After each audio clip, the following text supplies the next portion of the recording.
This is going to be my first ride in quite some time.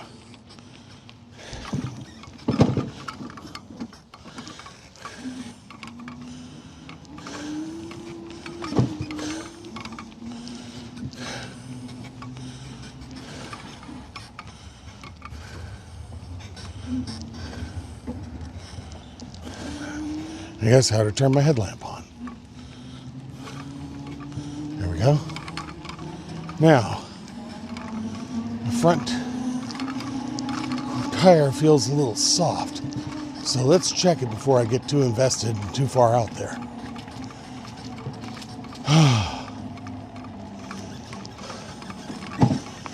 Right here under this light. This is a good place to do this. Okay. First, just give it the hand test. Is it soft? Doesn't feel soft to the thumb.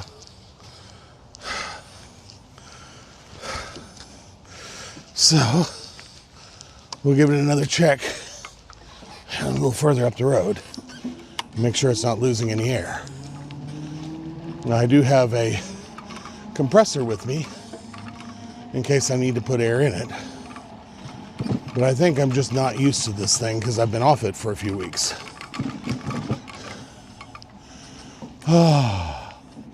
So this is the Indy Night Rider channel.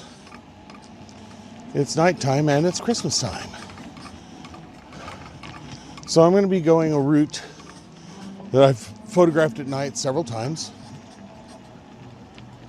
But this time, there could be some Christmas tree lights along the way. Oh boy, that's handy. Can I get in between the trash can and the bollards? Yes, I can. Can I get in between the snowpack and the bollards? Little dicey, but yeah. All right. So I may still encounter some snow drifts. It's 45 degrees, and we had significant rain, which helped to wash off a lot of the snow drift. But there may still be some snow drift. Okay, so I'm thinking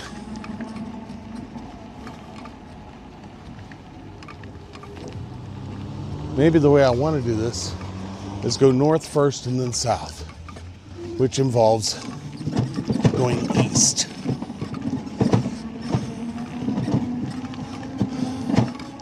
So now I'm on 30th Street, and this is just a bicycle lane that is elevated off of 30th Street by a curb. And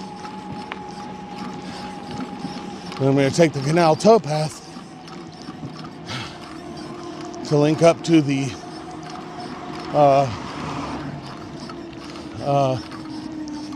Fall Creek Greenway. I see some cars coming along there, but I have plenty of time to cross this street.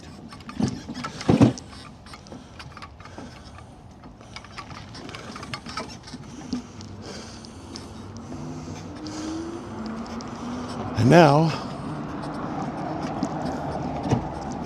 I'm on the canal towpath.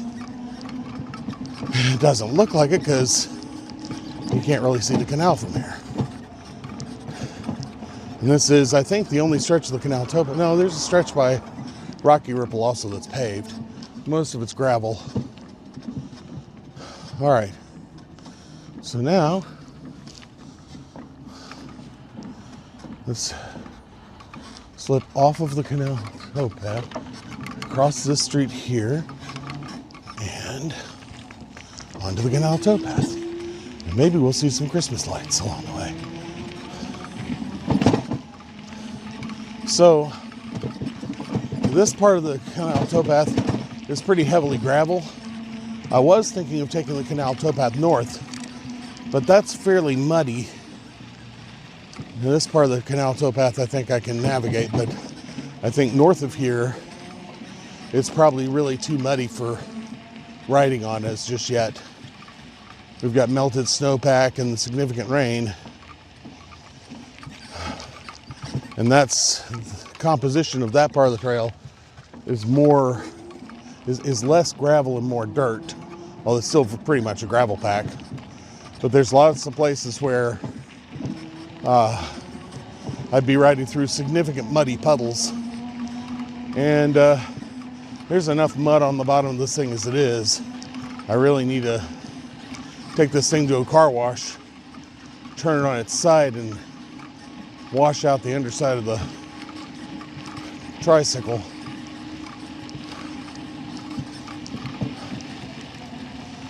Okay.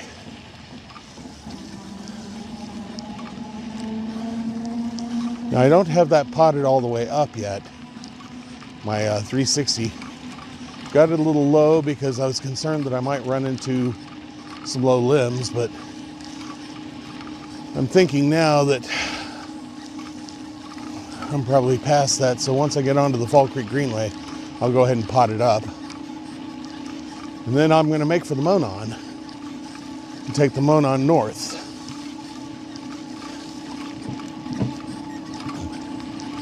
Where there's some holiday light displays.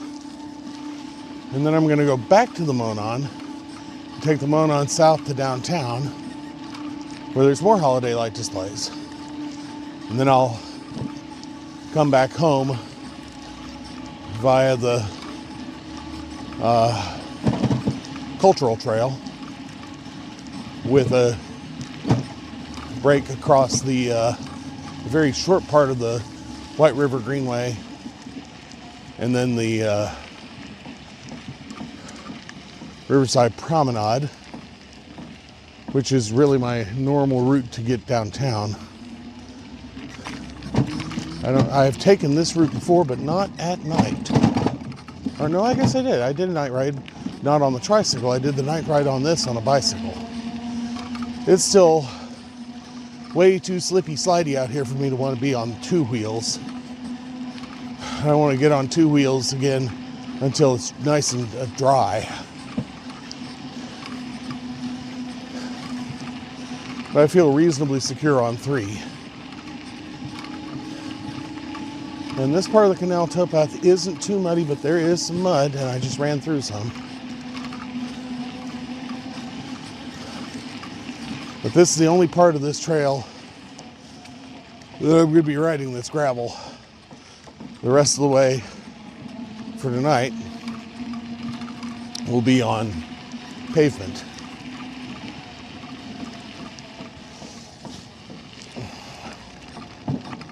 I'm getting some grinding noise, which is telling me that I need to lubricate the rear axle where it meets the wheels. That's where the bearings are. And I asked Jesse at Oh Wow Cycles to send me a video on how to do that. Looks like I'm going to have to ask him again, because it's getting time for me to do that. Okay. Now we can see downtown Indianapolis. But I'm going to be going away from downtown Indianapolis for a while.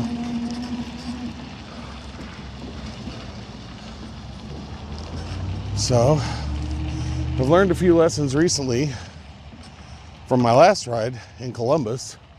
And one of the things I need to do when I'm riding is to carry a cloth with me. And if it rains a little bit, or if I think that there's any schmutz getting on the lens covers, the protective lens covers, then I need to stop and wipe them with a soft cloth.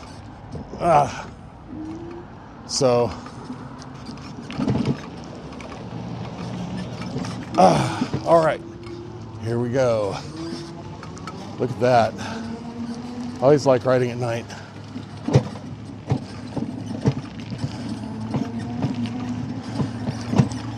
Now, one thing I've said before about my night rides, we're going to get into some areas that are pretty dark, and it'll look like I'm just riding in the dark. My eyesight is considerably better than the ability of my cameras to see in the dark. And my cameras aren't bad, but I look at the video from them and it looks like I'm in the deepest, darkest wilderness. And actually I can see pretty well.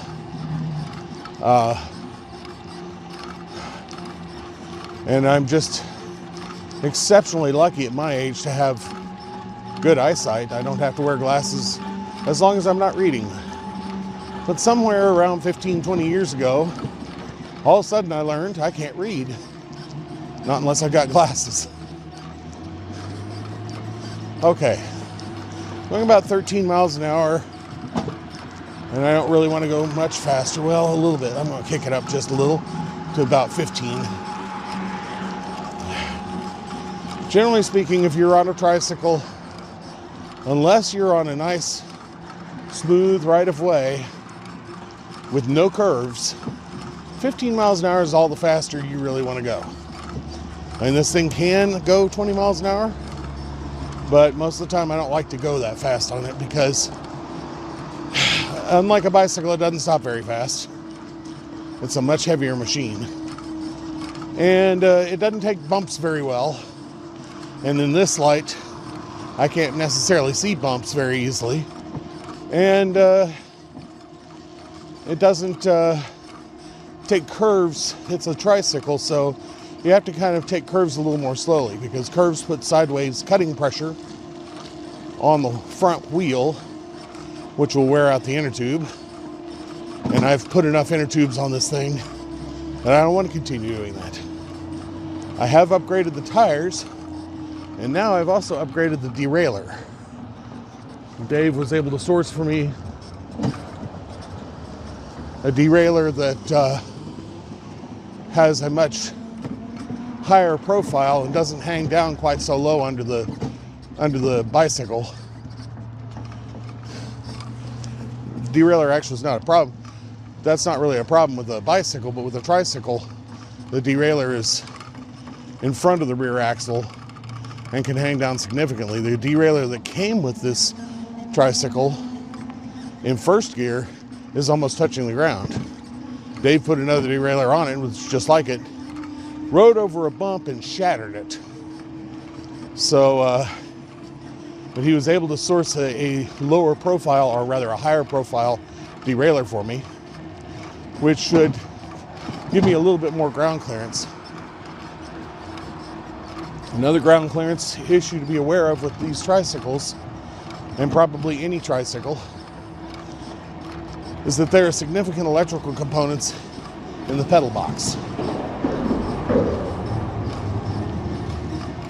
As a result, you do not want to ride through any puddles that would cause the pedal box to become immersed, because it frats out the electronics, and these things are really something difficult to ride if you don't have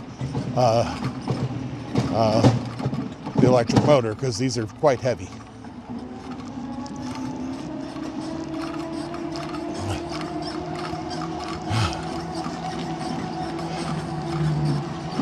Okay. Now, I'll shut up for a little bit because, well, I'll say why here in a minute.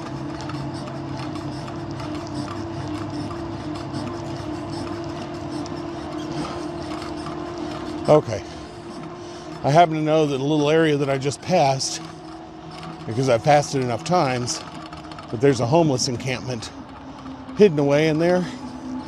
And I'm not worried about the homeless people, but I don't want to wake them up or disturb them, or, you know, they've got it hard enough as it is. So, now,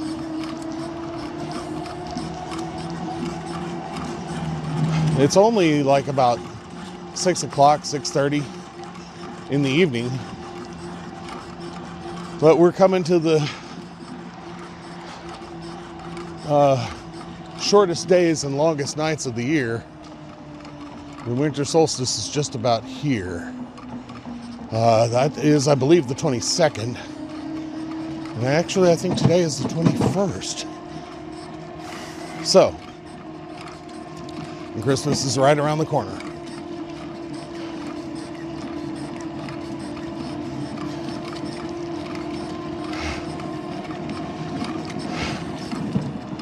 And why do we celebrate the birth of Jesus and Christmas when nearly everybody thinks he was born in the springtime?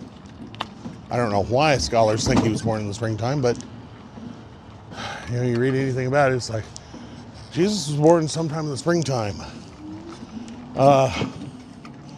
Well, it coincides with pagan festivals, rebirth festivals,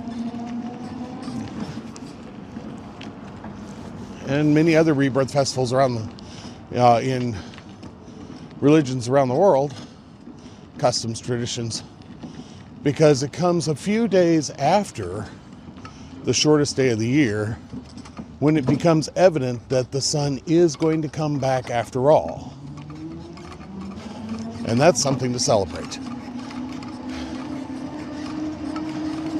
And people noticed early on that the days got shorter and shorter.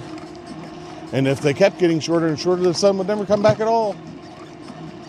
But then, after the winter solstice, it would start to come back.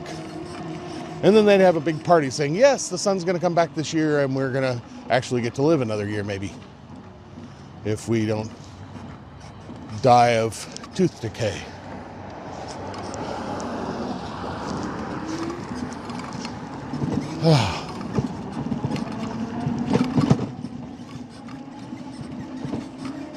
Nothing has done more to extend the lifespan of humanity and the quality of our years than modern dentistry. Watch out! Watch out!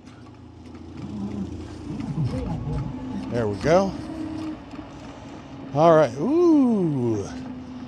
Boy, that's some good smelling weed there. Howdy.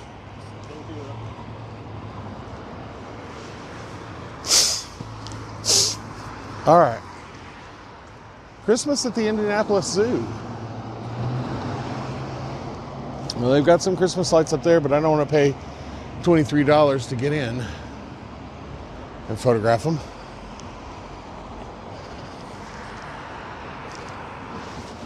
So I will sit here and wait for the light. It looks like I'm in pretty good shape as far as my front tire is concerned. It's not getting any softer. I like my front tire to feel really hard. Well, I like my tires to feel really hard, but that's not necessarily good for them.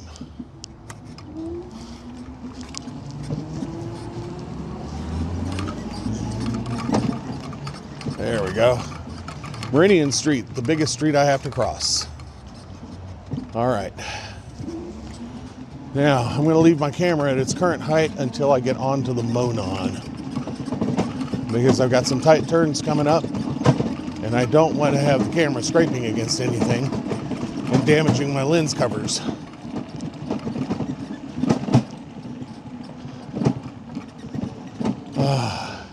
Can I fit between the bollards? Oh, yes, I can. I've done so many times.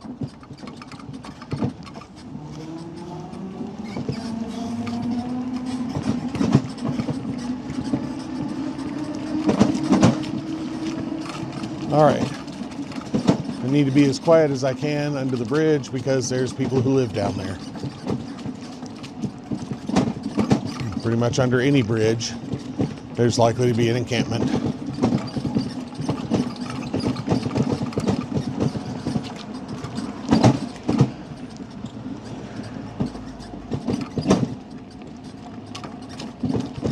And I don't have any problem with these people, and I don't want to be a problem for them either.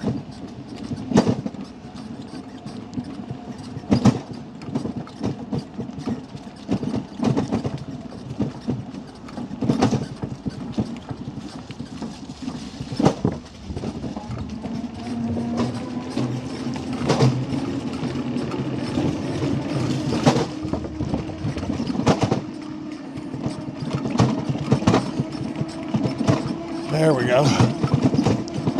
All right.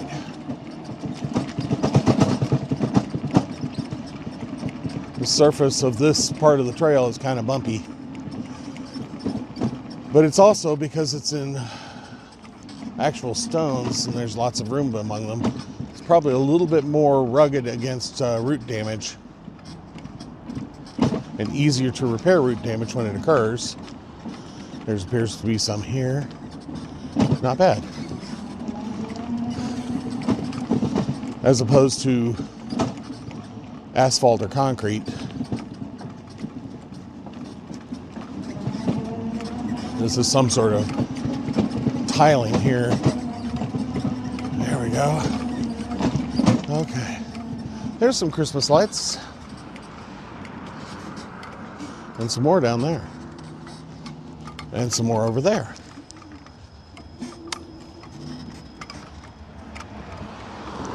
Okay. I'm going to pause right here so that I can look back at those Christmas lights before heading north.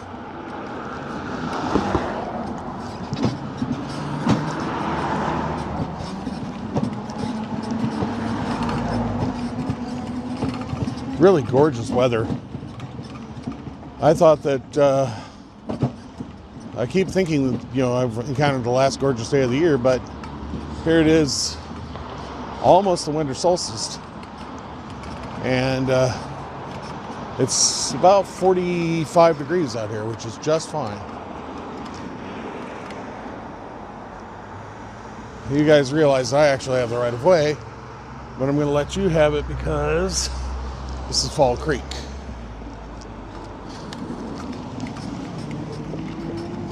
All right.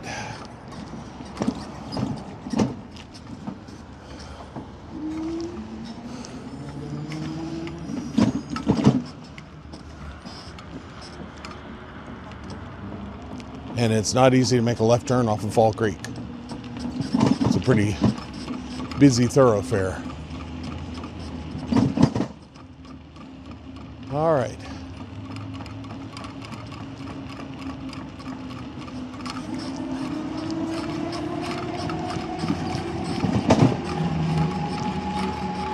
So far, not a whole lot of Christmas lights, and it's almost Christmas. I'm thinking that people aren't feeling as festive this year as they may have in years previous. And I think that the whole Festival of Lights thing may be gradually fading out of our culture, which I think is a loss.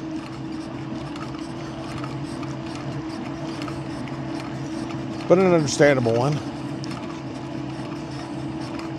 Because a lot of people link it to Christianity. It's actually, the concept is actually much older than that. Of celebrating the return of the sun by lighting up the night.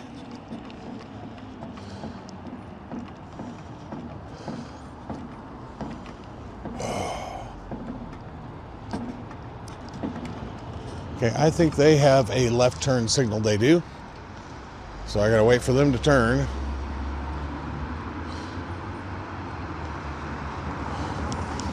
Okay. I gotta watch out for this dude who might just suddenly decide to make a right turn.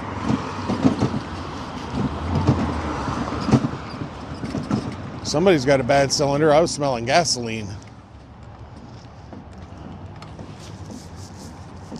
Okay. Wow, look at those clouds. I don't know if my camera's sensitive enough to see them, but they're really quite nice.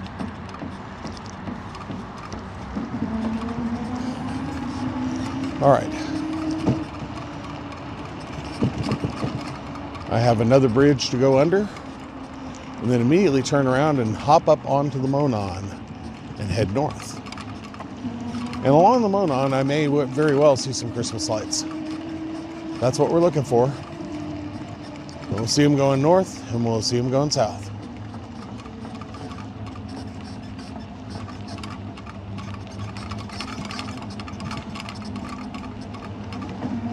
I got a couple of fellow cyclists.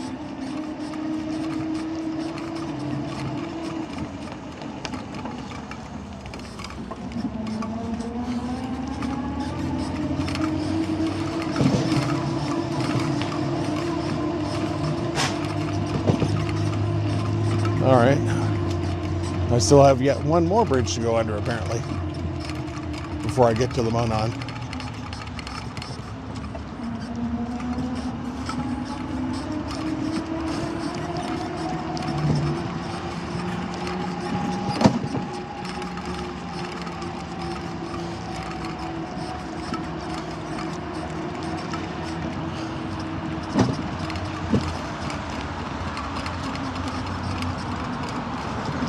And a little bit of root damage here.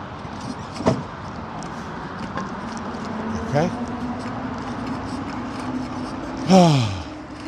You see some lights reflecting off of Fall Creek.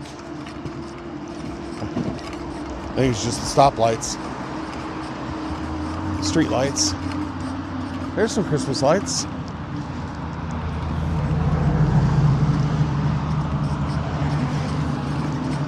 I have initiated a new channel.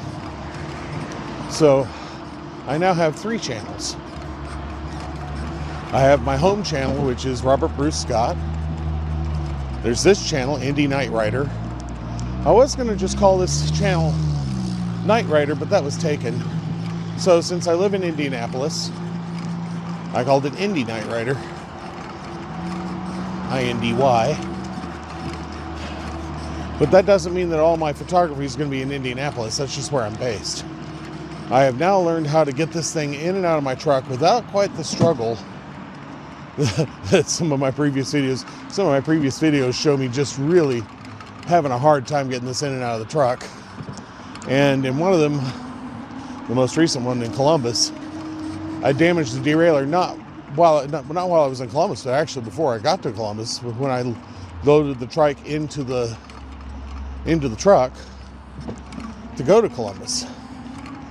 Amazingly, that derailleur was torn all apart. I was just in horrible shape, but it still worked, and it took me on a very long ride through the Scioto Greenway, which is the big trail that runs through Columbus. Now, my goal with this channel, the Indy Night Rider channel, is to drop 1 video a month. These are long videos, very long videos, and they take a while to edit. And of course, they take a while to shoot too, because I'm on a fairly long ride. And with many of them, like I think I'm going to go and do a ride in Bloomington. If the weather's still nice around Christmas, I may do that next week, but that doesn't mean I'll drop the video next week. I may drop the video in January. But hopefully I'll get some Christmas tree lights there too. Holiday lighting. There's some Christmas lights. I guess I should call them holiday. No, those are Christmas lights. There's Santa Claus out there. That's definitely Christmas. Oh, they got peanuts too. And a Grinch. And a reindeer. Oh no, it's the dog. The Grinch's dog. With reindeer antlers. And just a little bit of lighting there.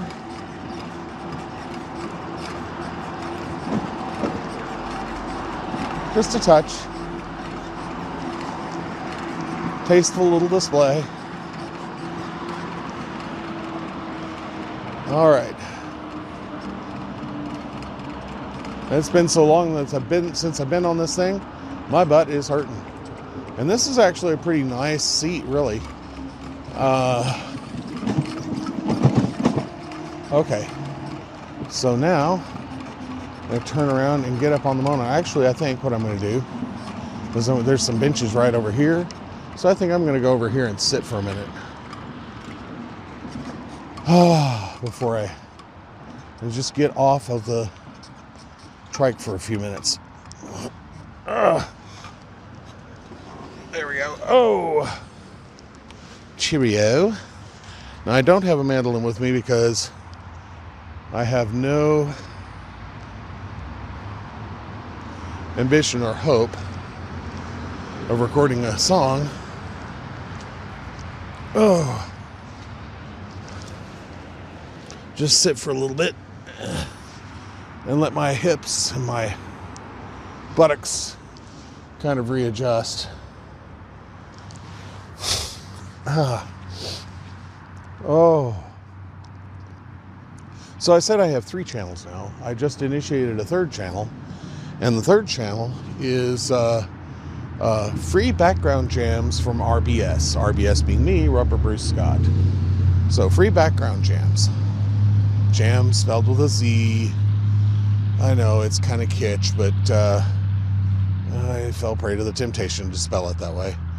It's actually very prog rock. Basically, I just stacked up 3 keyboards, grabbed a 12-string guitar, and recorded improvisations live to camera. I did 3 different recording sessions.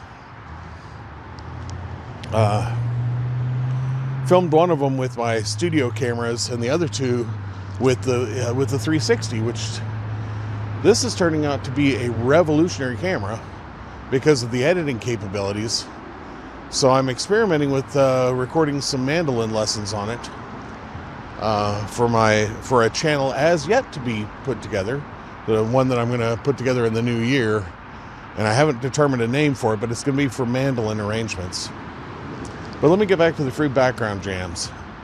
The reason I created it was because of copyright issues. I did a bicycle ride with Bike Party Indianapolis, and it's a great video.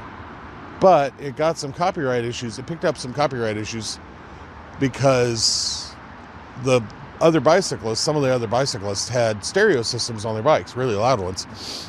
And they were playing music that is under copyright. Some of it's Rob Zombie, various other stuff. Great rave music, but since I use natural sound for my videos, I was picking up the natural sound of all of these different pieces of music. So I created some background jams to put over that music to kind of try to drown it out so that it wouldn't cause copyright issues. Unfortunately, it caused copyright issues anyway. So the next time I do a ride with something like Bike Party Indianapolis, I'll have my own speaker system, which, given my battery power and my professional speakers and all the rest of that, I can way outpower anybody else. So I'll strap a speaker in there, strap a big ass battery in there, and pump out my own background jams. I'll actually put the speaker in that basket right there and pump up my own background jams so that I drown out the music that's under copyright, so I won't have copyright issues with the video. It might irritate people, but that's life. I'm an irritating person. All right, I'm going to get back up on the bicycle. I keep calling it a bicycle. It's a tricycle, but it's also a bicycle. It's like my van. It's a van, but occasionally I call it the car. And more often than I call it anything else, I call it the truck. Let's see.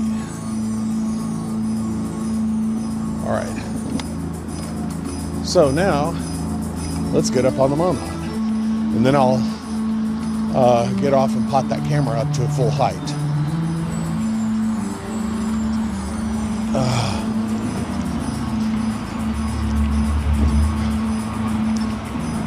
My hips feel better. Just getting off this seat for a little bit. So taking a break on occasion is a good idea. Okay, now let's stop and pot the camera up to full height.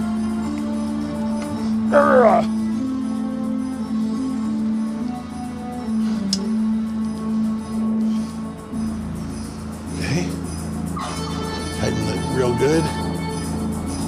And there we go. And it's probably around 6:30, maybe as late as 7 o'clock. I don't know. It's still pretty early in the evening. And it's supposed to gradually cool off so that about the time I get back home, it might be in the low 40s, high 30s. Matter of fact, it's probably a little cooler than 44, 45 right now.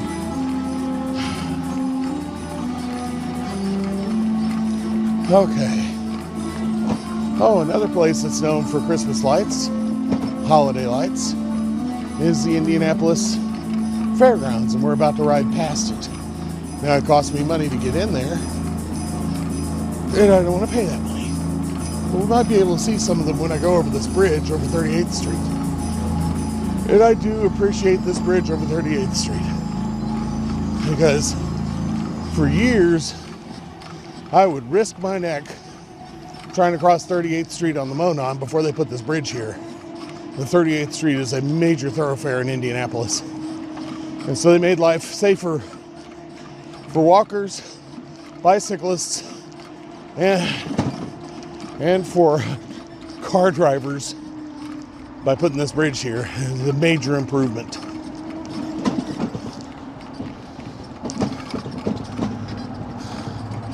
Okay, I'm not seeing any Christmas tree lights. I am seeing a lot of car lights. So maybe by the time I get to the back end of the fairgrounds, there may be some Christmas tree lights that I can see, or Christmas lights rather, that I can see from there. But I'm not seeing any from here. Yeah, maybe a little bit. I can see a few. They're along 42nd Street.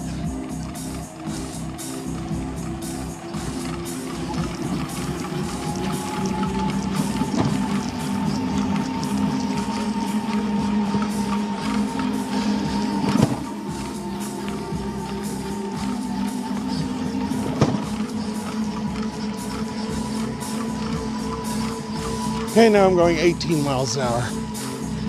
Yeah, you can see some Christmas lights through the chain link fence.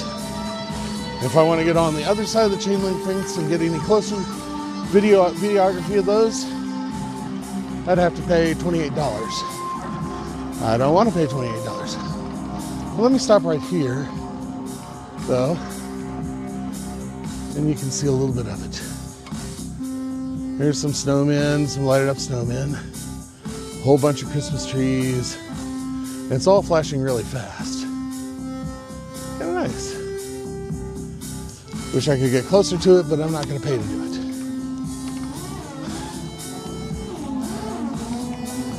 And I understand they need money to operate the thing. It takes electricity, takes the lights, takes the artists who put that thing together need to get paid. So I'm not begrudging the raw capitalism of it all.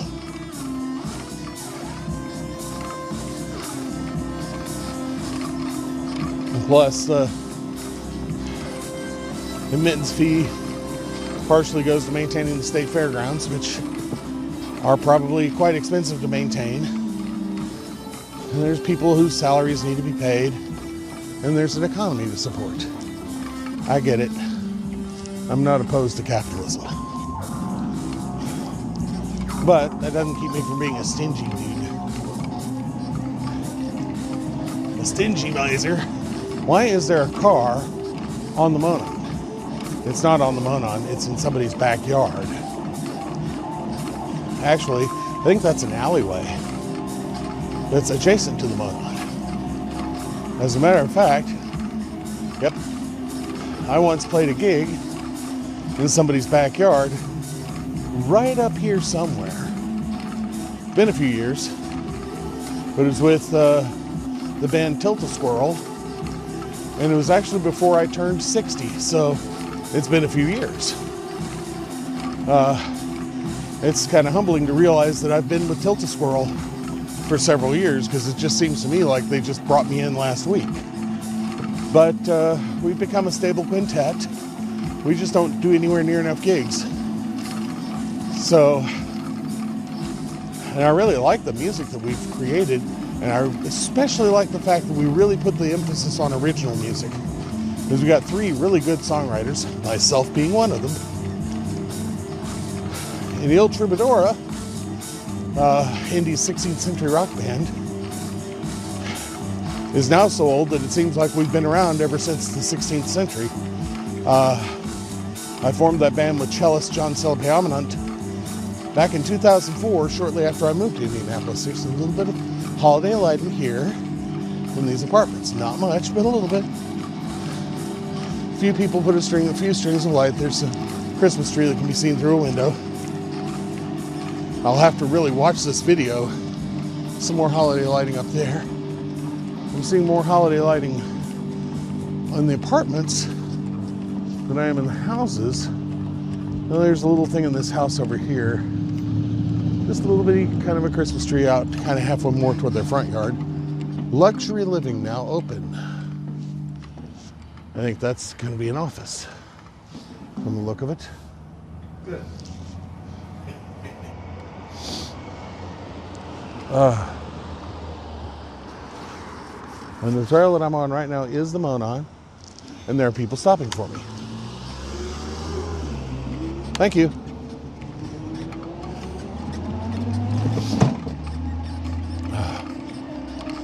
All right, and it is dark up here.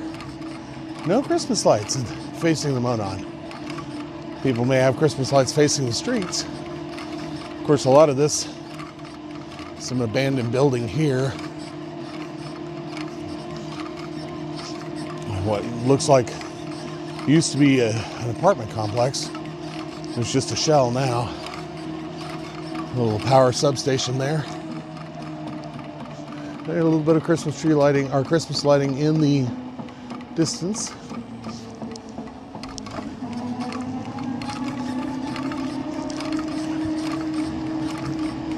So, the Background Jamz channel, the music on the Background Jamz channel, I may put some over this video, or under it rather.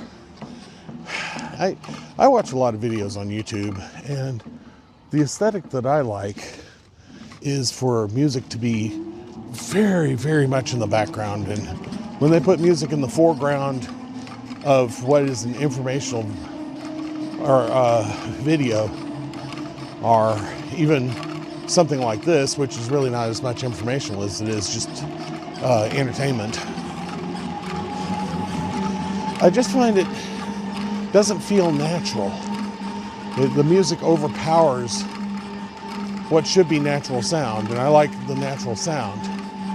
And it may sound odd because I'm a musician, but so I'm going to put a little bit of the music from the Background Jamz channel under here.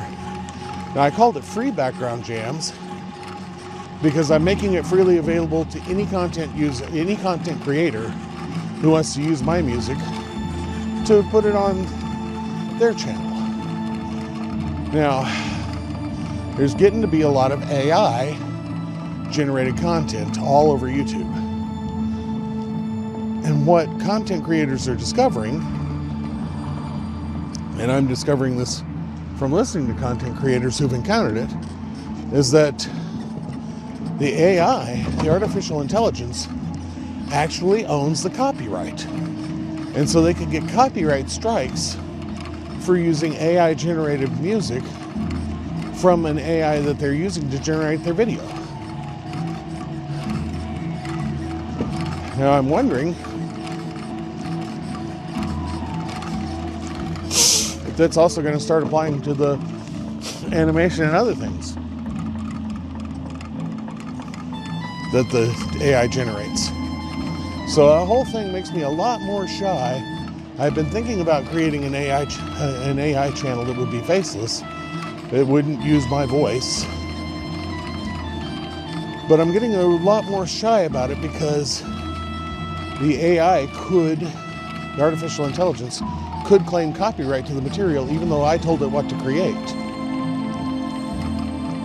And it's already doing that with music. So, I'm leading a counter AI revolution, and the artificial intelligence will probably target me as a result for annihilation. They'll see me as an enemy of the artificial intelligence. But by making background music freely available, that's human created,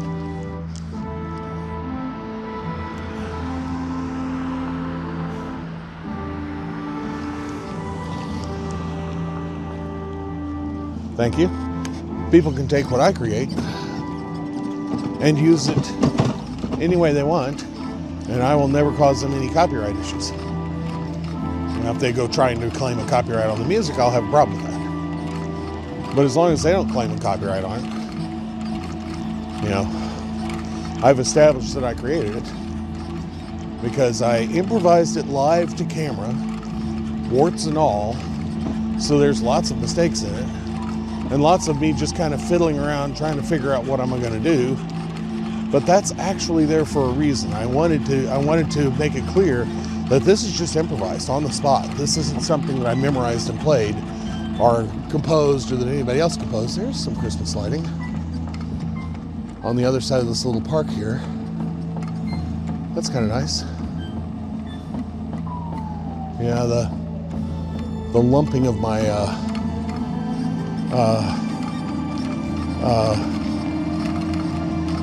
axle is bothering me. Evening.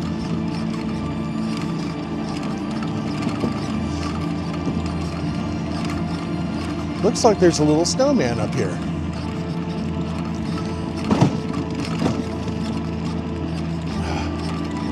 Now I'll get another shot at this because I'm going to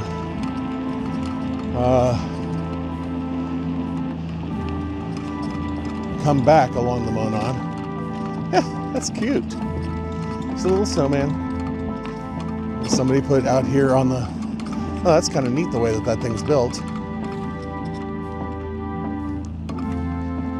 Okay. Well, we'll see that thing again.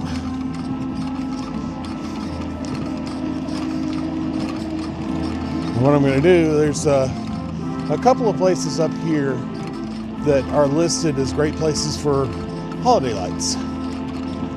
Of course, they also mentioned that there's Christmas music, which if it's religious Christmas music, then it's probably free from copyright issues.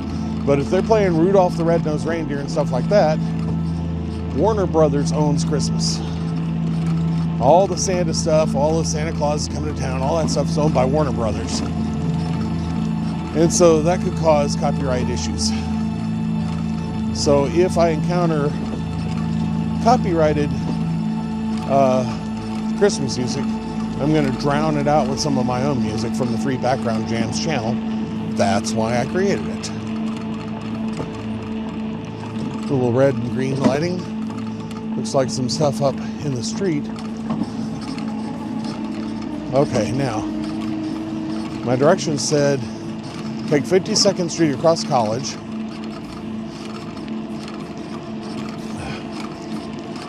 And then I want to go to 54th in Pennsylvania. And then I'll probably go all the way up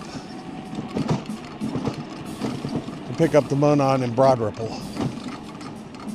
Okay, this is Kessler Boulevard, another major thoroughfare. And this bridge has been here for quite some time. There's some Christmas lighting way over there. Not seeing any over there.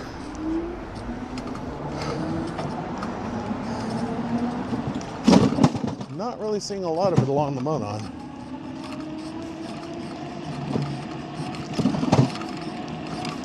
Okay.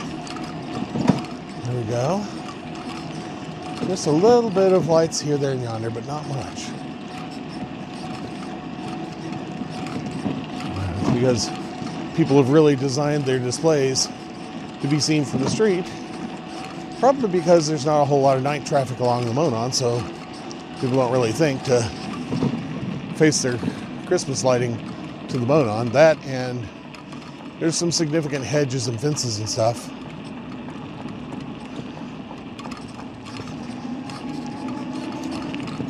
Okay, now, where am I?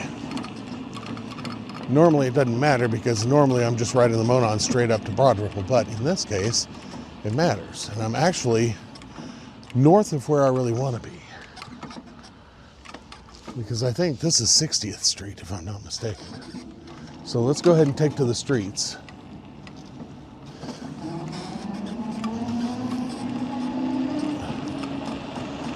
And it looks like there's still some snowpack here. Okay. What street is this? 61st Street. Okay. So I'm going to cross College at 61st. There's some Christmas lighting here. Go to Pennsylvania and then work my way back toward 54th Street. Here we go. Thank you. Oh, that's nice. All white lighting. It's like the neighborhood got together and agreed, we're only going to use white lights. There's the Christmas tree.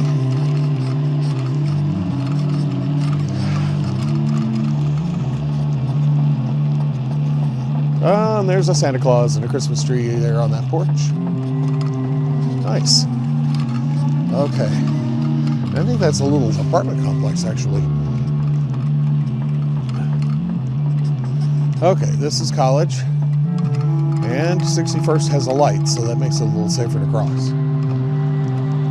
Not a whole lot of traffic right now. See a little bit of Christmas lighting along College.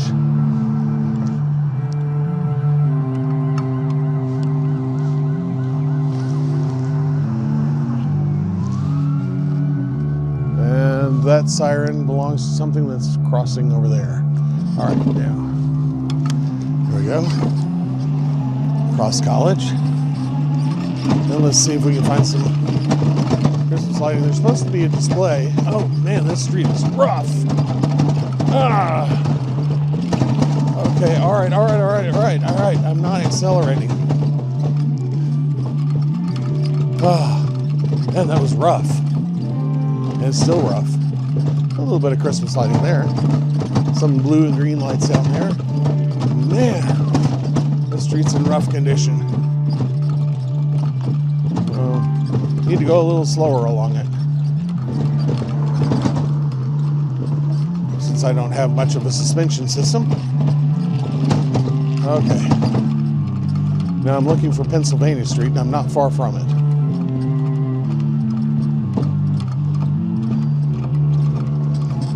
Huh, that's cute. And that's cute. Oh, look at that. Well, lots of stuff along here. What street is this anyway? This is Park Street. I want to see this little display here. That's kind of cute. And this street's in much better condition than the street that I was just on. Some little stars and stuff. That's a nice little display. Nice little display on this side too. Very bright little Christmas tree.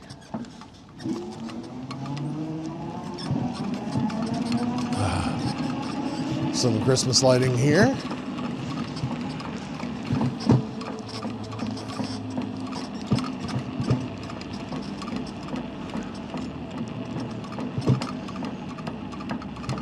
All right. This right here is 60th Street. And it is not as heavily traveled a street as the street that as 61st is. It's a slightly better condition. Emphasis on slightly. Okay, what street is this? I think this is Central. Yes, this is Central. The Christmas lights up that way, but I'm heading down this way. Oh, that's very nice. Now, Central is a nice big street, and it's in pretty good condition. And it's got a lane that I can use over here, since there's not a whole lot of traffic on this street.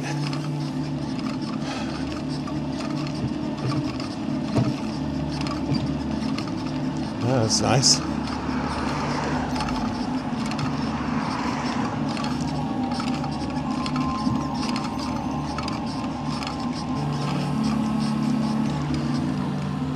Okay.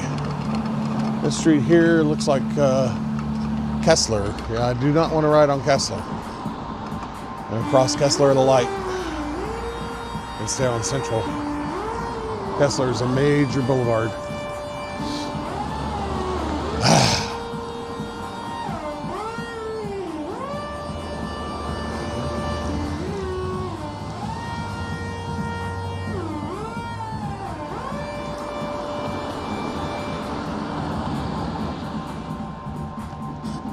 There we go. Oh. Now let's see. There's some nice lighting along in here. It's still pretty sparse though. Especially considering how nice this neighborhood is. It just seems like people aren't lighting up their homes as much as they may have in years past. Okay, so I need to turn west again and make for Pennsylvania Street. Pennsylvania and 54th is supposed to be one of the places where there's a display. It's listed on websites. There's some displays along here. Santa Claus over there. Fairly traditional one. And this is 56th Street here? 58th. Okay. Let's go ahead and take 58th.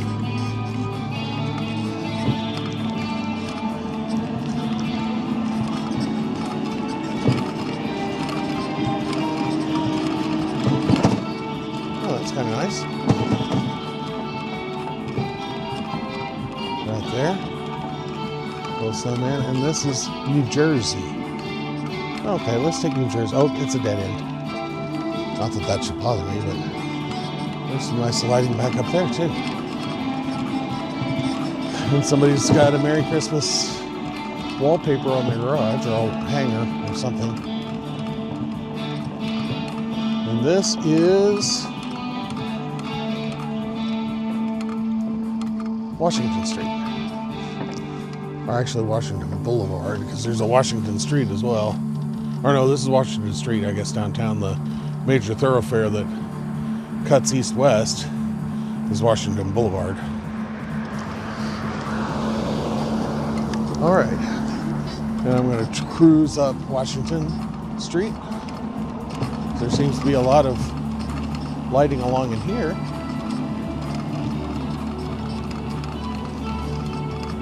Look at that.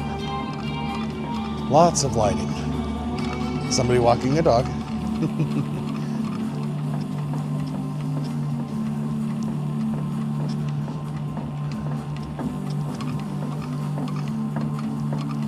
And just take it nice and easy.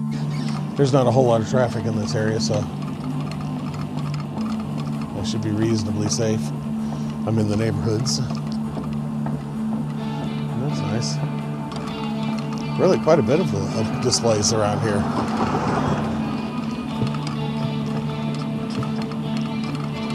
There, this up here I think is 56th. It's either 56th or 57th.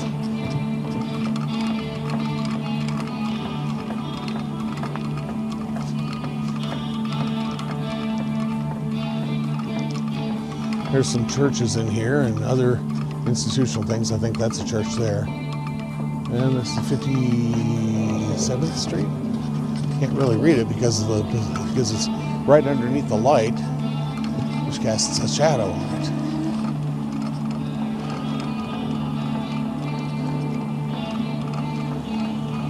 This right here is Delaware Street. And this is 57th Street. Oh, that's kind of nice up that way. All right, let's turn south again and cruise down Delaware to 56th Street.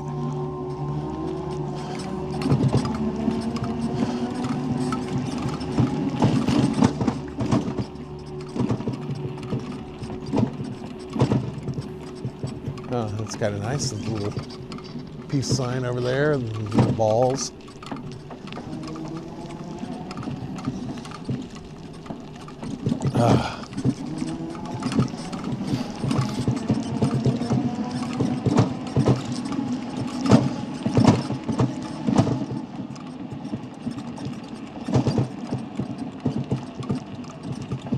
All kinds of neat little Christmas tree, Christmas lighting here. A Mickey Mouse and the snowman over there. Kind of a Disney-fied looking snowman. There's somebody coming up behind me. So I'm going to pull over and just crawl along the side of the street here.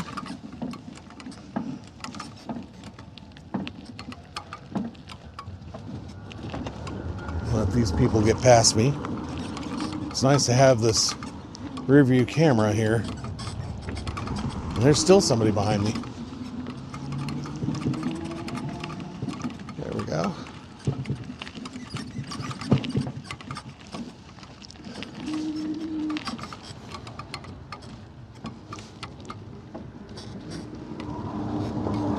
All right, now let's clear behind me.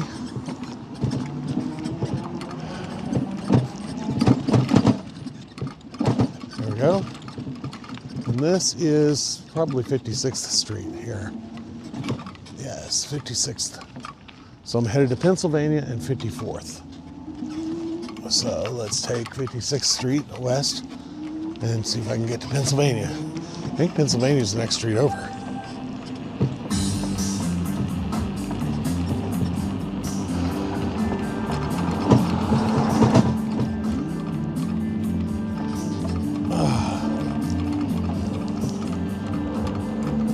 And this is Pennsylvania.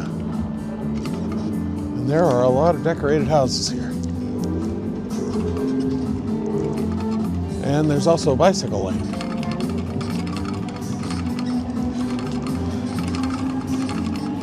Oh, that's kind of nice. I'll just go kind of slowly so that I can have plenty of time to look at these lights. I capture video of them for the night ride. Now I may edit parts of this ride that are less lighted out.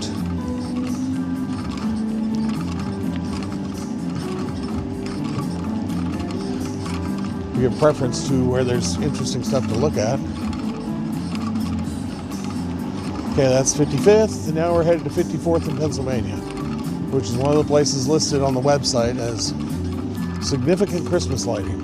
A little propeller. People out walking.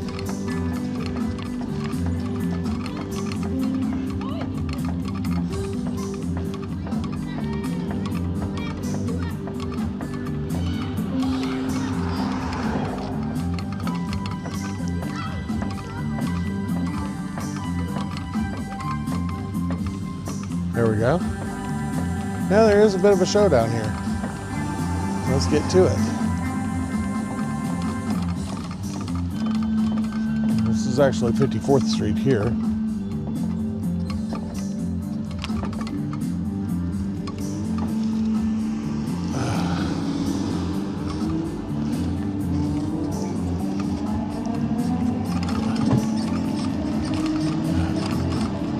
Bicycles may use the full lane.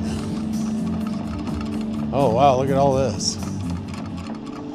Yeah, they were right. There's some significant lighting along in here.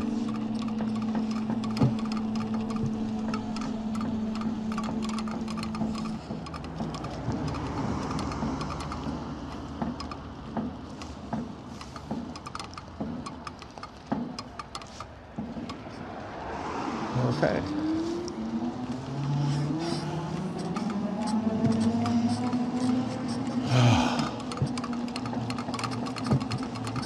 Okay.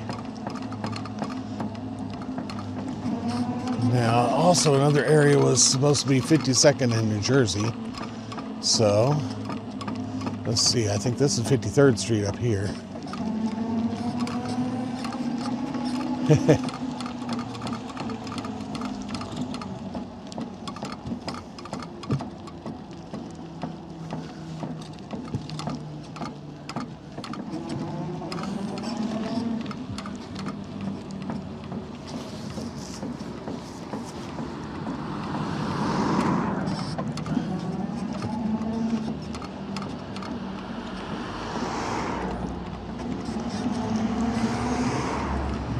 Okay. So what street is this? This is 52nd Street. All right. I'm going to go one more block and then I'm going to turn and go to New Jersey. Head back east. And then I'll hit the Monon again and find a place to rest because my hip's starting to hurt again. Not used to riding on this thing. It's been a while.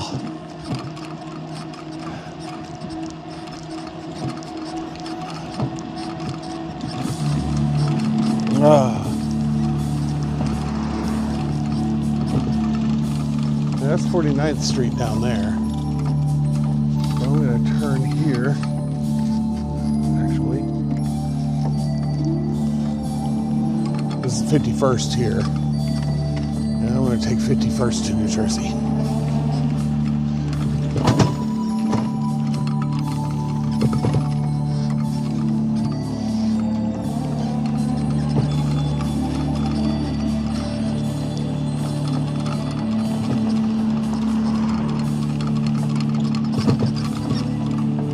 Probably go back up to 52nd Street because 52nd Street has a light where I can cross and get back on College. Go where I can cross College so I can get back on the Monon. Okay. This is Washington Street. There's some lighting on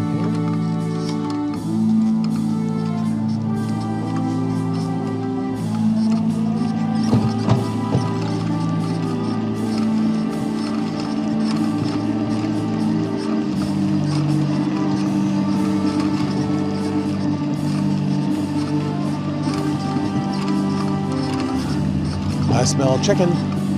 Somebody's cooking chicken back there.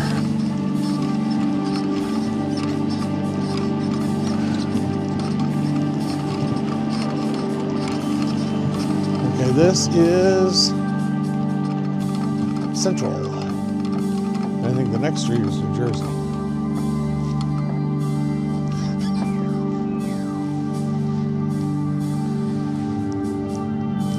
If I am not mistaken.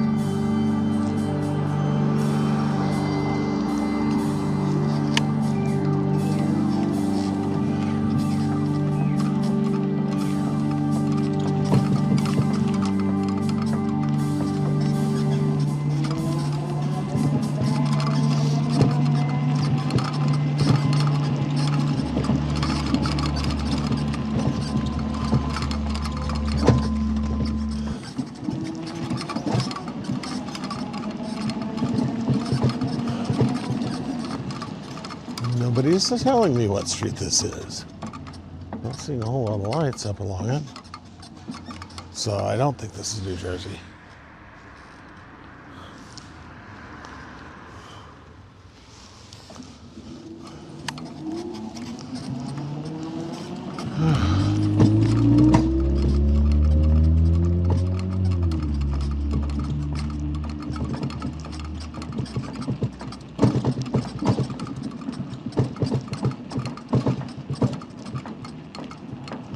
Okay, so once I get down south along the Monon, I want to try to get off of the Monon around 12th Street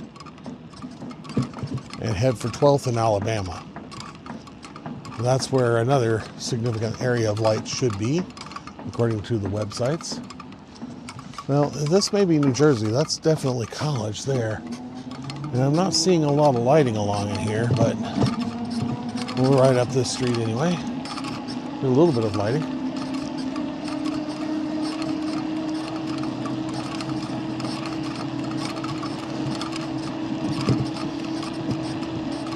But it's also a good place to pick up 52nd Street. The 52nd Street is kind of a major street. And I don't want to stay on it very long. I just want to use the light on it to get across College.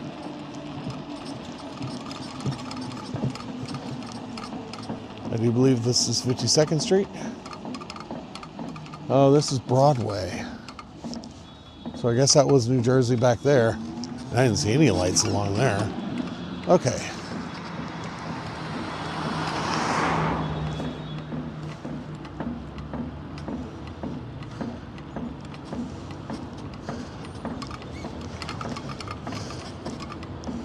Okay. I'll probably turn back south on Carrollton and take 51st to the Monon.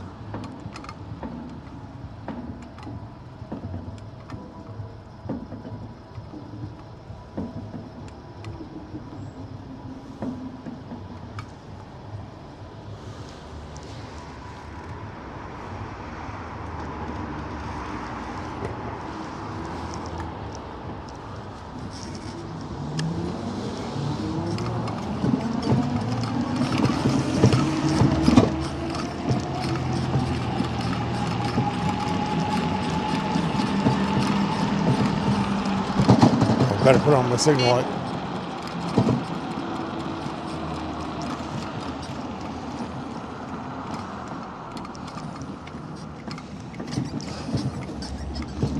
Let's turn off my signal light.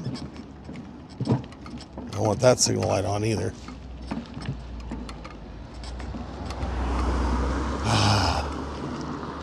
Okay. And this is Carrollton. And there are some reindeer right there.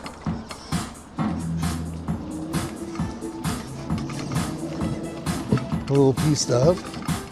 And I think, no, not there. My clarinetist used to live somewhere along in here before she got married. For Il Troubadoura. She actually is our fourth horn player.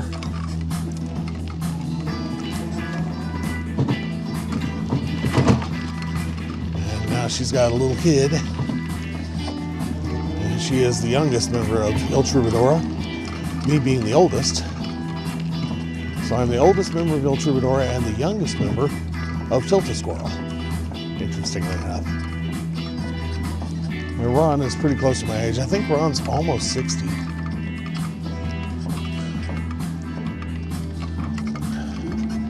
I think John's like maybe about 6 or 7 years younger than I am. I think he's in his late 40s, early 50s, mid 50s, somewhere. I don't know how old John is. And you can't tell by looking at him. I know he's considerably younger than I am, but not a whole lot.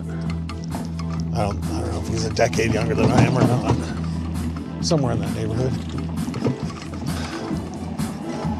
And I think Bob Sanders, the oldest member of Tilt-A-Squirrel, and he's about 12 years older than I am.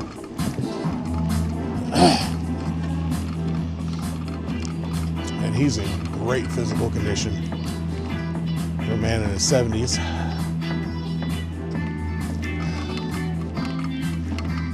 Rick is, I think, just turned 70. I don't think this leads me to the mono. I think I have to go work my way south a little ways to get to the Monon. May have to go to 49th to be able to get onto the Monon. There's a little bit of Christmas lighting here. I think this is Guilford.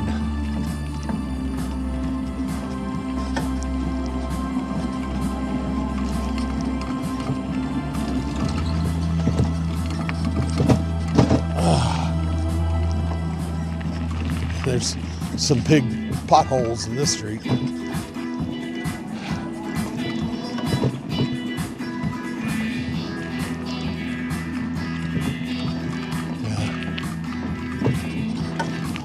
Dead end. Fun little lights there.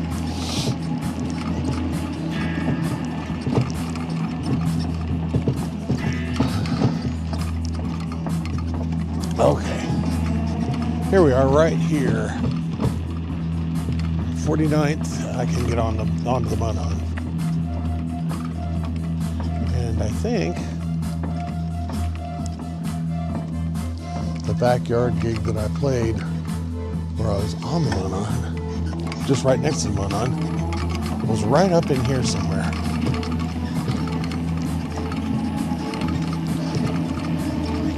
Not absolutely certain, but I think so. Okay, here's the Monon. We'll get back on the Monon to go south to downtown. And oh, how serendipitous, there are some benches here. I'm going to stop and get off of my bicycle for a minute and let my butt rest just a little bit.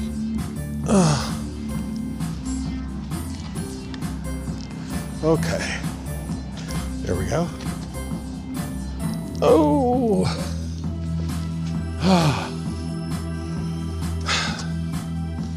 So I use a fair number of cameras. I got cameras on the front of my bike, a camera on the back of my bike, and cameras in various other places.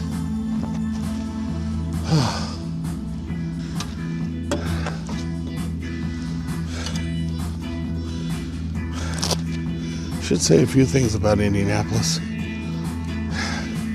because other people say things about Indianapolis. This is always felt like a very safe city to me.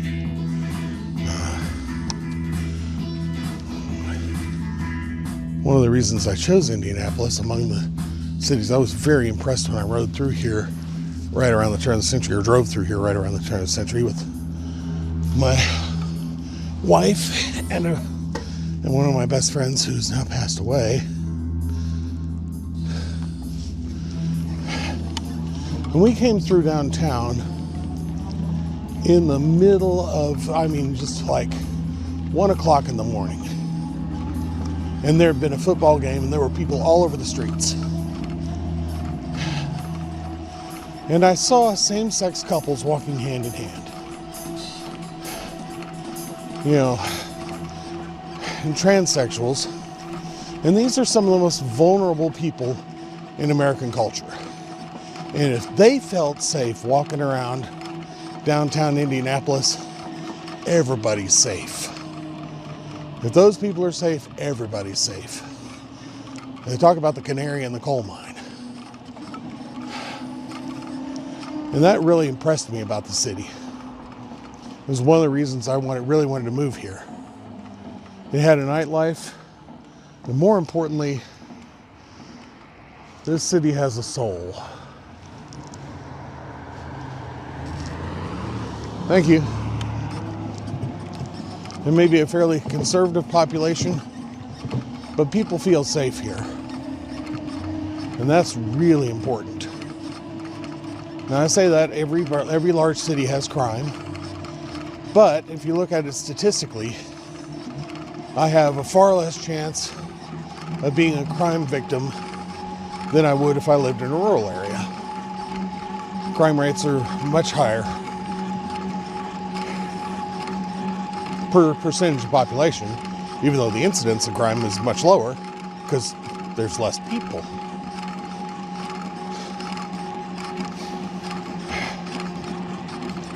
I've lived in Indy for most of the 21st century, which I spent most of the 20th century, or most of my life that occurred during the 20th century, in Oklahoma, part of it in Texas. One thing I really like about Indianapolis, there's a culture here. There's an open spirit here. People are still fairly conservative, but people treat one another with respect. And I see that throughout the culture. And I didn't always see that in Oklahoma. I lived in Lawton, Oklahoma for about, from 1980 until, with a few breaks where I lived in other cities, but for the most part I lived in Lawton from 1980 until the turn of the century. So 20 years in Lawton. And Lawton's probably one of the nicer places in Oklahoma as far as, kind of an egalitarian culture. It's a military base and largest artillery base in the world. And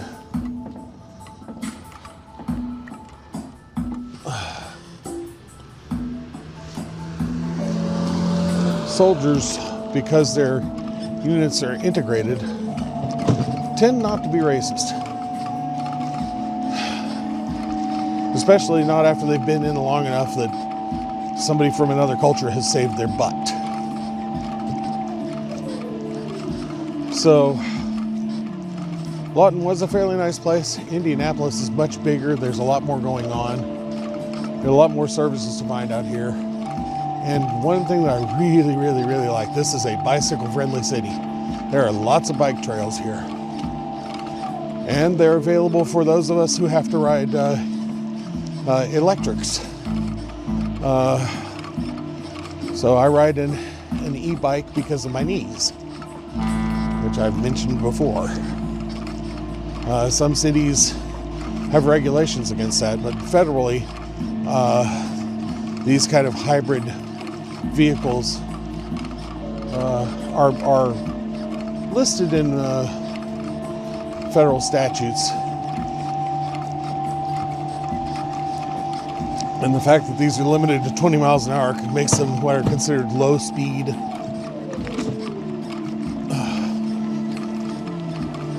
Electric bicycles.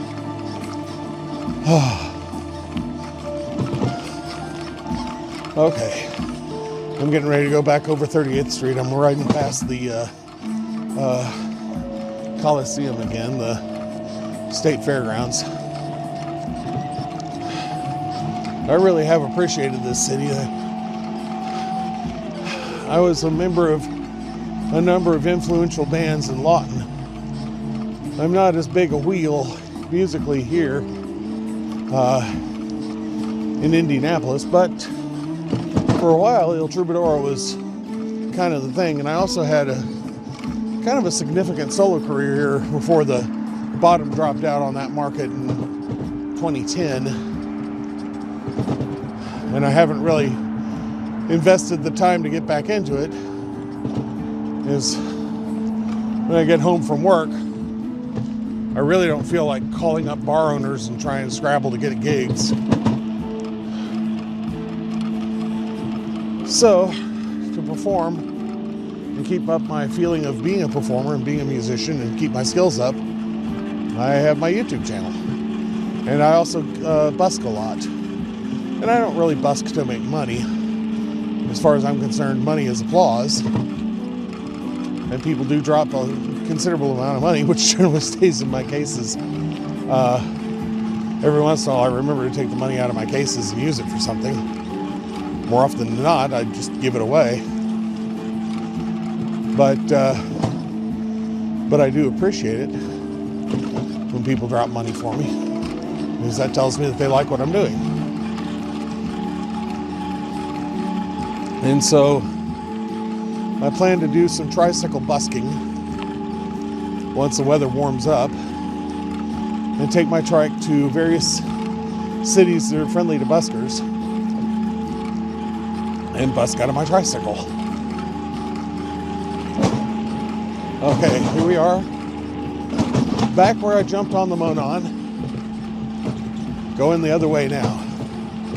So I just rode over Fall Creek. There's a Fall Creek Greenway below me, but I'm heading on south toward downtown. It's a bit of a long drive. We'll see if there's any Christmas lighting along here. I don't think that I've ridden this way. I don't think I've done a night ride along the Monon. Yes, I did. I did a night ride. It was on my bicycle. So that's on my Indy Night Rider channel. Hopefully we'll see some Christmas lights along in here. And again, since this is a very long stretch, I may put some of my free background jams underneath this video. The thing about the free background jam, and my attitude toward music in videos of this nature, is that it's okay as long as it's way in the background. And with it being way in the background, you know, it doesn't have to be perfect. It can be improvised music that has some flaws in it, and, you know, some stumbling around until I figure out what I'm doing.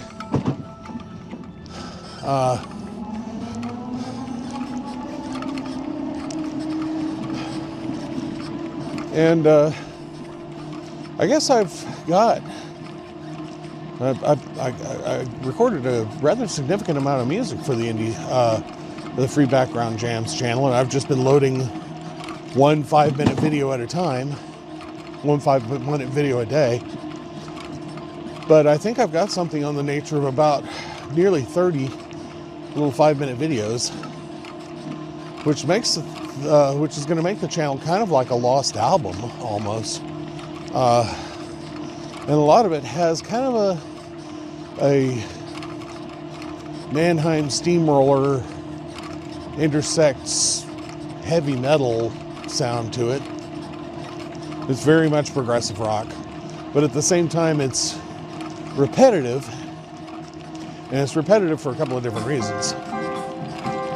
One of the reasons the music is repetitive is that it's based on programs that came with the Chrome 73 keyboard. So there are arpeggiation patterns and drum patterns that are programmed into that keyboard that are part of its programming.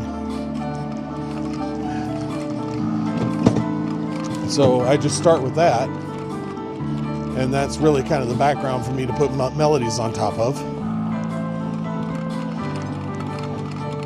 Just drum and bass patterns. And because left hand is busy with the guitar most of the time,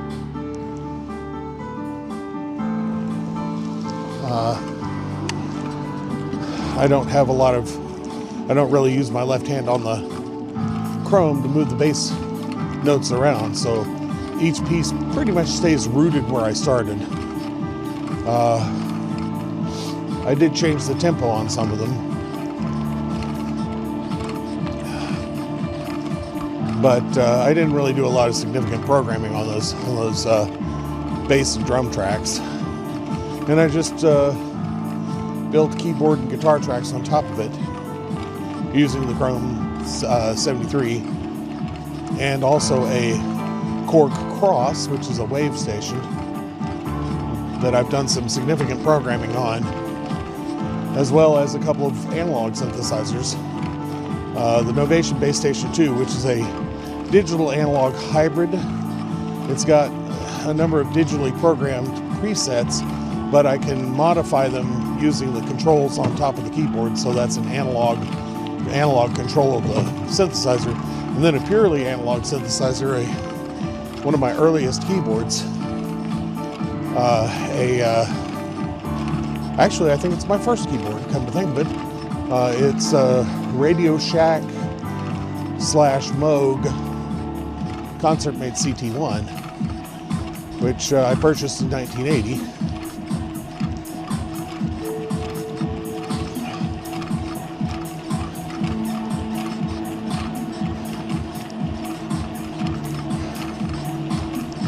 For $300. And if you want to get your hands on one of those things now, it's going to be more like $1,200 to $1,500. They only made them for like 3 years. And it's a kind of a unique analog synthesizer in that it's one of the very few early analog synthesizers that had a polyphonic voice that people referred to as kind of a crappy organ. But there's 32 keys on the keyboard, and the polyphony is really kind of unique because most keyboards can only handle 16 notes at the most, and then whatever note you played most recently, the first note that you added to that chord is going to drop out. But not so with that Moog. It's 32 note the 32 note polyphony.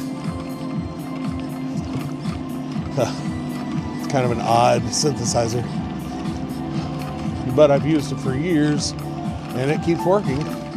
I've actually had to retrace the motherboard on it with a soldering iron, and I've learned how to keep the thing clean and keep it operating over the years.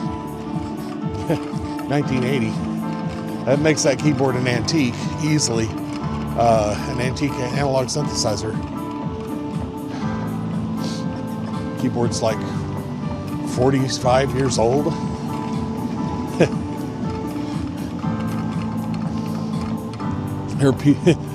Diana's not that old.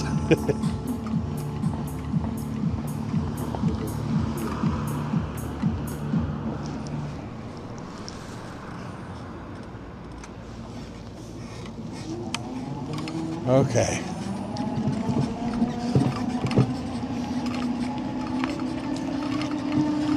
So anyway, it kind of allowed me to just sit there and jam, and I just basically jammed around until I got some stuff that sounded good. There's a rabbit tracking me, and it is running like crazy. I scare up lots of bunnies with this tricycle. There's some new apartments, not yet opened.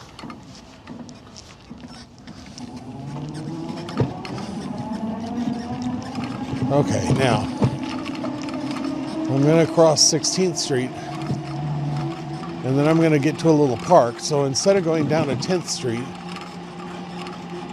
actually, no, I think I want to go to 10th Street, come to think of it.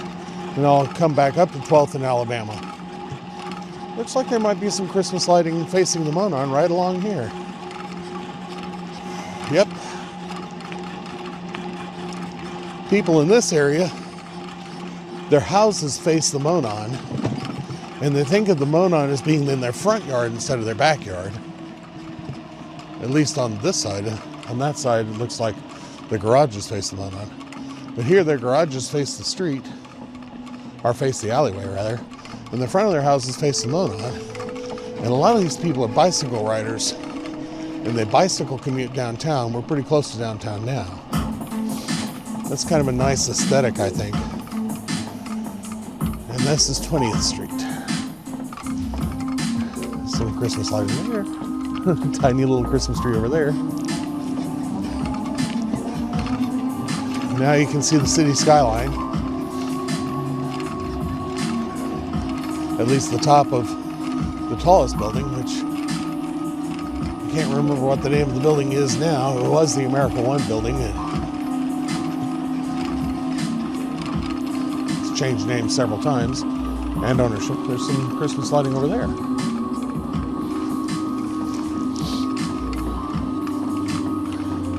And this is 19th Street.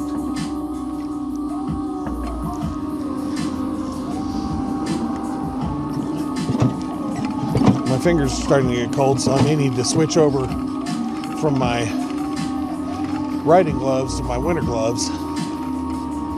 It's about that temperature where I probably should do that.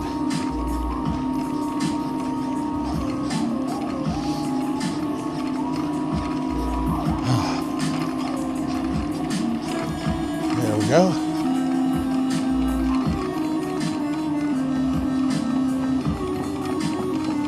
Seventeenth Street. A little bit of Christmas lighting there. And these apartments here that have just recently opened. A lot of cities are shrinking. Indianapolis seems to still be growing. Look at that. That's new. So there's a big bicycle garage right there in the middle of these apartments, where people can lock up their bicycles outside, under shelter, with a fence around them, and a bar to lock them to.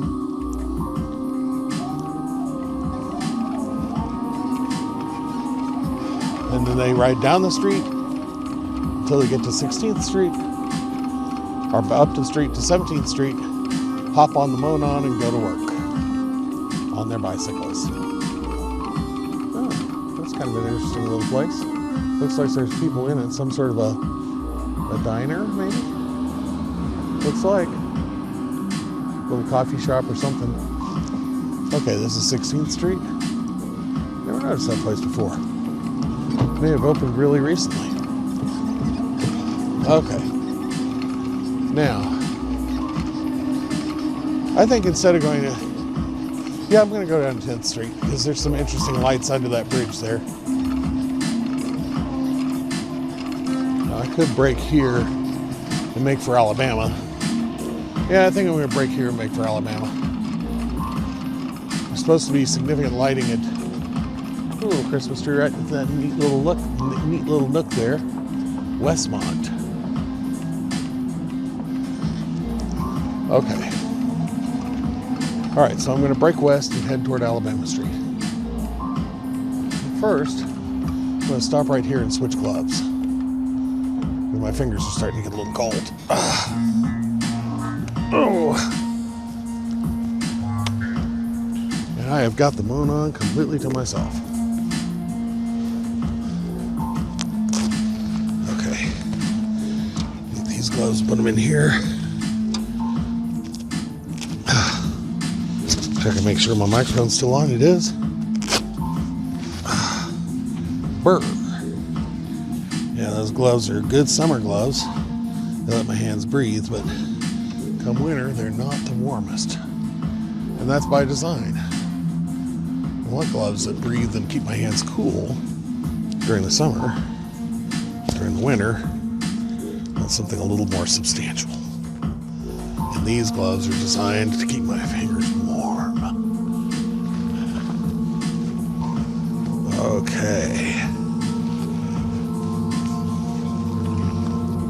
I'd say the temperature's probably dropping into the upper 30s at this point. All right. Here we go. Make for Alabama. And 12th.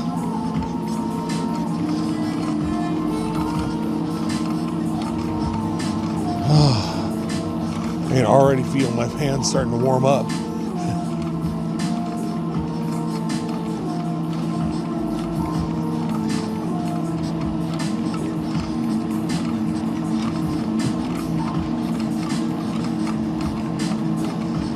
You notice it's probably about 8 o'clock, 7:30, and I have had this trail mostly to myself except for a few pedestrians.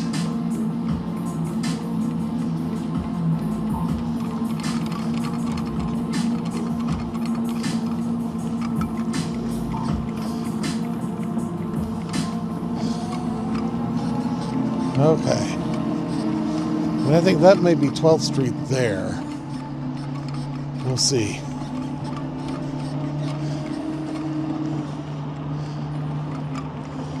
This is College here. I want to cross College.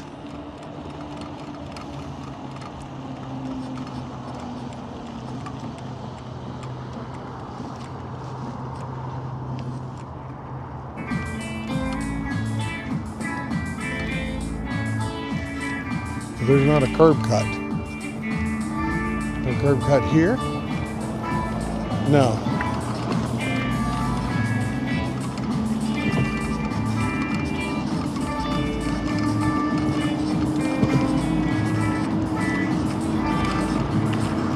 Chatham Arch.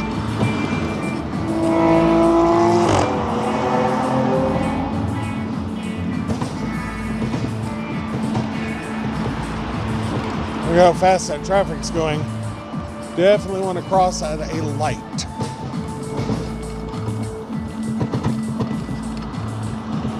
Okay. It looks like I'm going to be on a sidewalk for a little bit. Which, strictly speaking, I shouldn't be, but I'm not about to try to get into College. There's no curb cut for me. Sultana. That's a hookah bar. Where you go smoke a hookah. And there's the Leviathan Bakehouse, which is closed right now. Not surprisingly. And this is 11th Street, and I've got the light, so I'm going to go take it.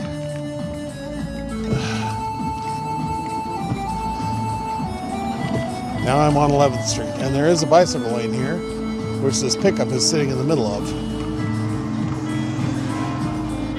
There we go. Now I'm in the bicycle lane on 11th Street, and I'm headed toward Alabama, which is supposed to have some sort of decorations right around 12th Street. And it's a dead end up there, so I can't work my way back toward 12th Street just yet. A little bit of Christmas lighting along here, along 11th Street.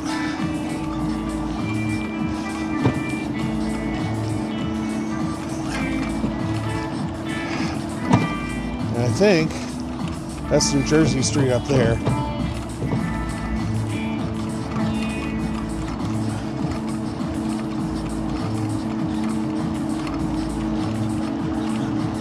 Or could that be Alabama? We'll find out. There's some big house there. Big downtown housing. Multi-million-dollar places. Lots of space. Location downtown. Okay, this is Alabama. We're going to take it through this way to the old north side.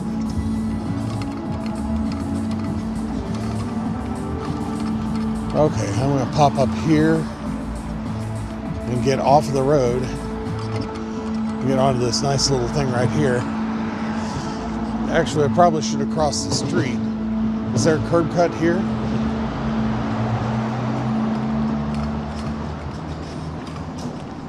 No, so I'm going to have to find one. That's 12th Street right there, so that's where I'm trying to get to. Oh, there's a curb cut right here. Have a nice little area. And this is Central, not Alabama.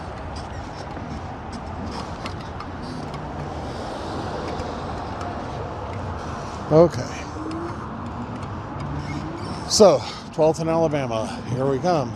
Along 12th Street, which is a little rough.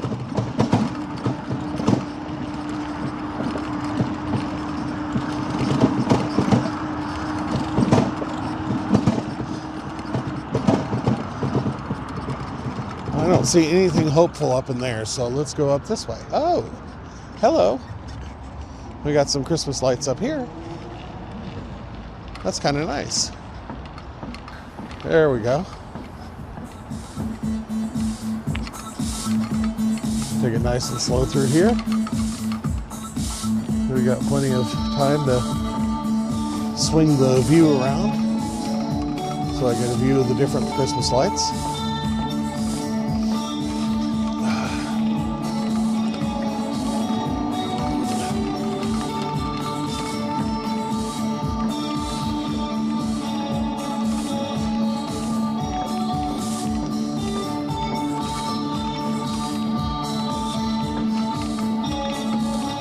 Very nice. And this is New Jersey. Okay, let's head west toward Alabama on 13th Street. Much nicer street than 12th.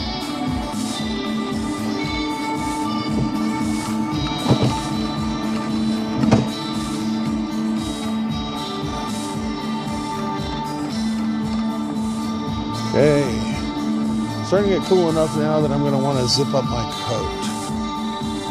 And this, I think, is Alabama. Yes, this is Alabama. Oh yeah, there is some lighting along there.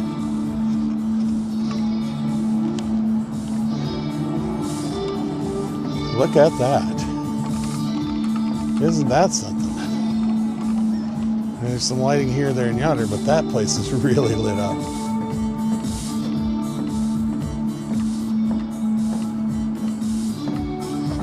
I don't have anybody behind me, so I can really take my time. That is some Christmas lighting there. And some people standing out there looking at it.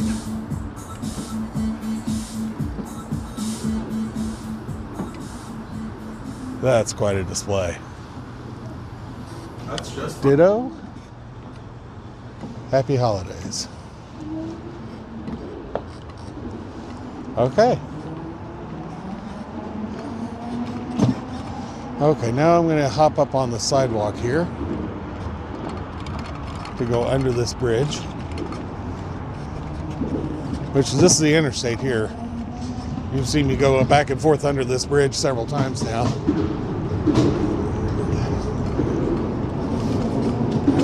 It's a major exchange. So it's both I-65 and I-70.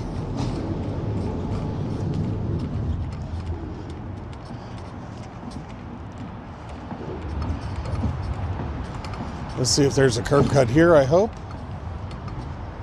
to get me back down onto the street.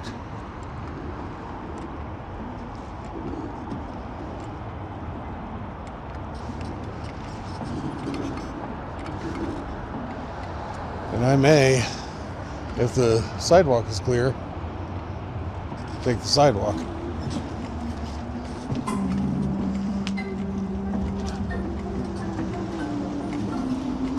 Howdy.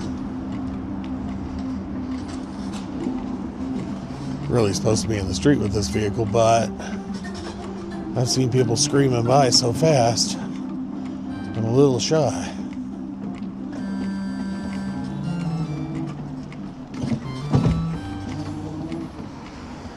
And it's pretty tight traffic conditions here too. There's not a whole lot of people out walking on the sidewalk.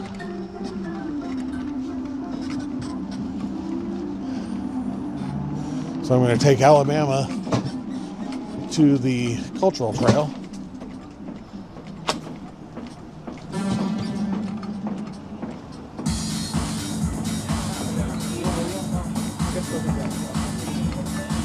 Okay, I think I can risk the street now.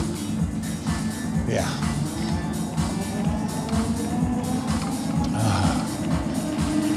And then we'll go downtown and look at the downtown lighting.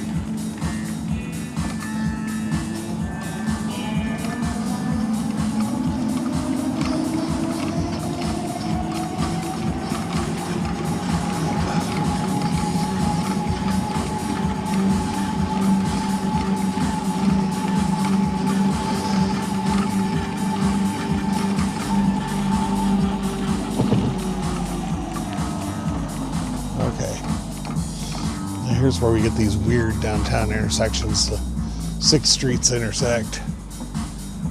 6-way intersection.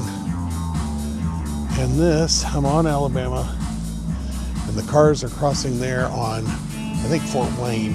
Yep, that's Fort Wayne Road. Fort Wayne Drive or Avenue or something. Avenue. And then there's also St. Clair Street.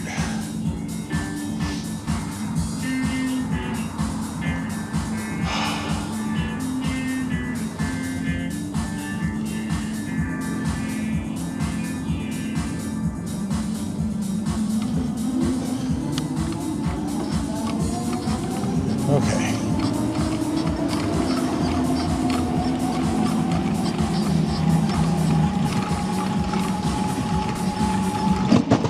And this building right here, which's got some Christmas lighting on it, is Riley Tower number 3.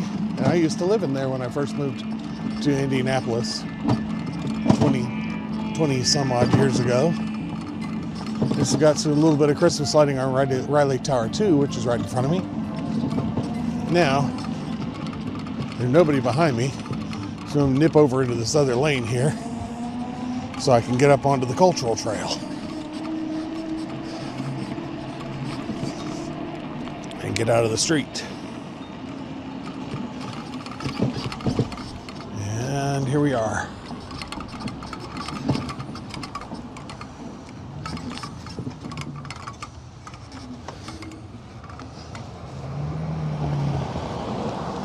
Oh, well, I guess I can move with these people.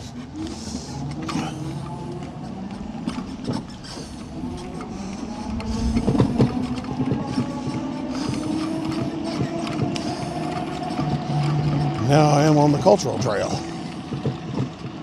and heading into downtown Indianapolis.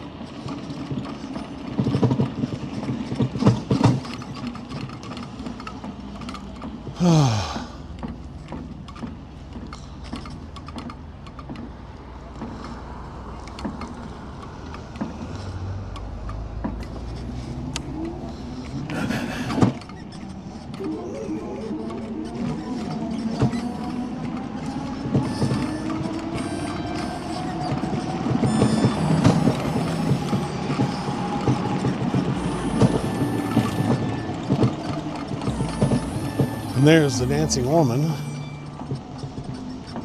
a well-known light sculpture here, part of downtown Indianapolis.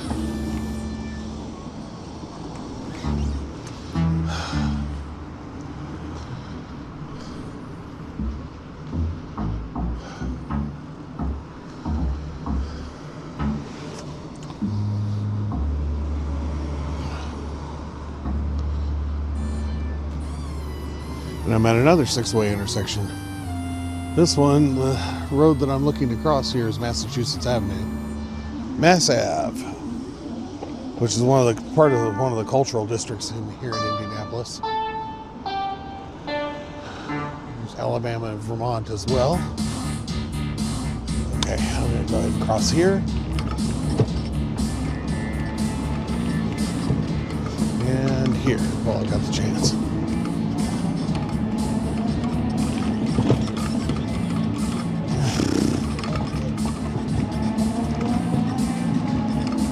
There's Kurt Vonnegut, famous famous Indianapolis resident author.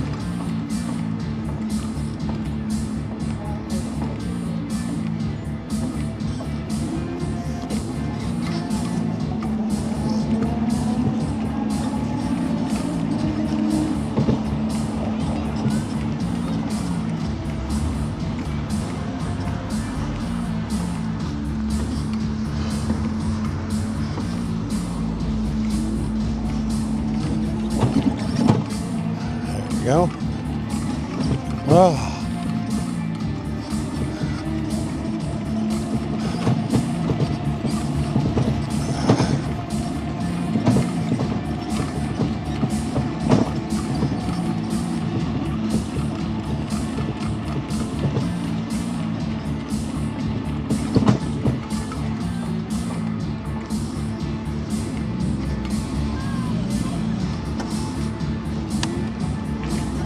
All right. Rather fancy apartment complex up there with really nice apartments with big, long, round bay windows. That's really nice. It would be a luxury to live in. Somebody does live there. Not me. I ain't that rich.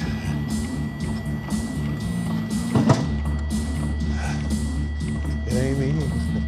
I ain't no senator's son. Oh, okay. This is where I'm going to want to leave the cultural trail. Actually, what I want to do, let's see. I think I can cut across here. Yeah. I'm going to stay on the sidewalk. Which, while that's not strictly kosher, there's just not a whole lot of people on it, so it's a nice wide sidewalk anyway.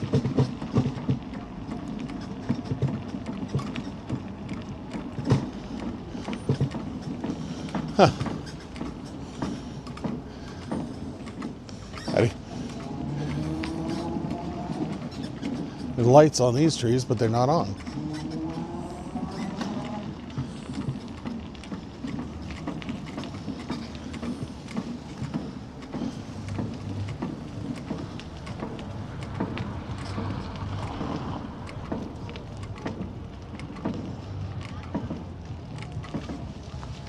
Okay, now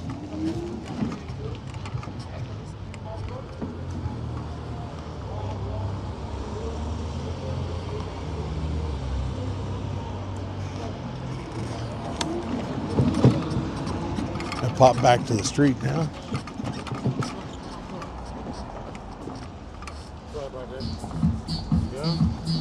Howdy. All right, and look at all these trees.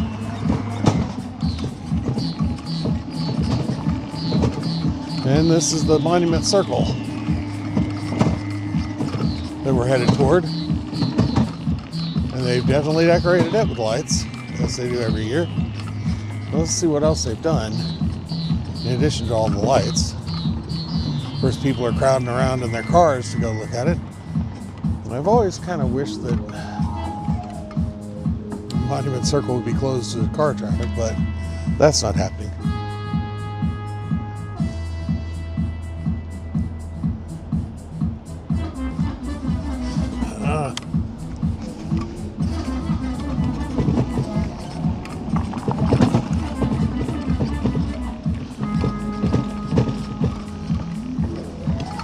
I gotta live with all these cars.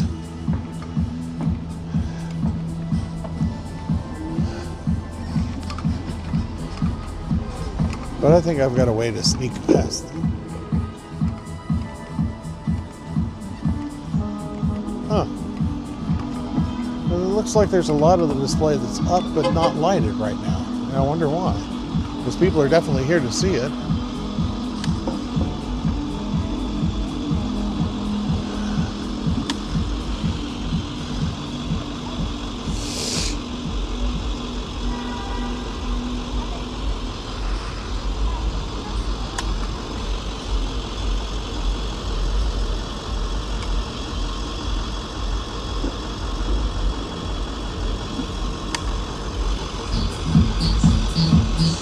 Somebody's pumping out some music, so I may have to cover this with my background jams. Yeah, that's gonna definitely cause some issues with copyright. Gotta cover that.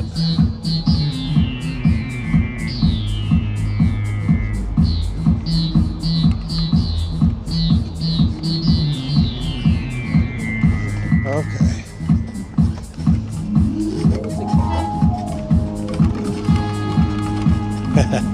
Somebody recognized that I'm doing photography. I heard him say, "Oh, it's a camera."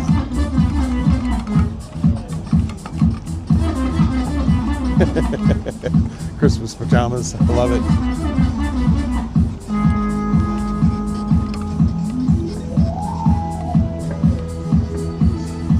Okay, this is the Soldiers and Sailors Monument. Monument Circle.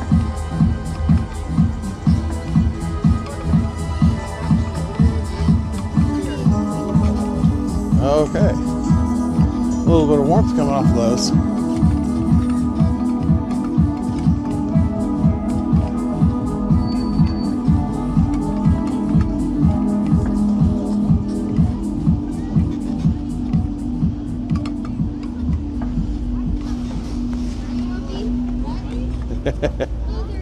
Howdy.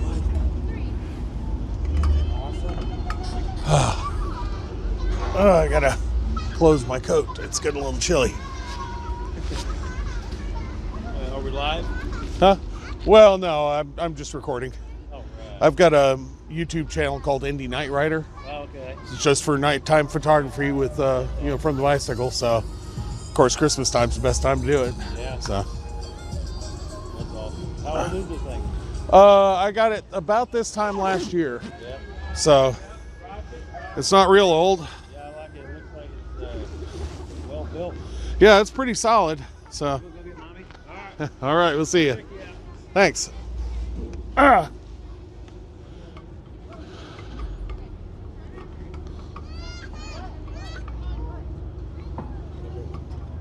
We're still walking, baby.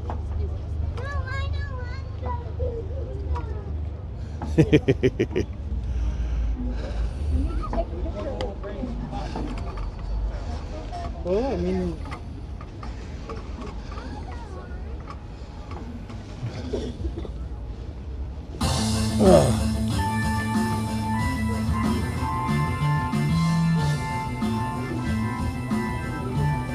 Tom's Coffee. Peppermint hot chocolate. There you go. That's good stuff. That's kind of a neat little deal. Little Santa house.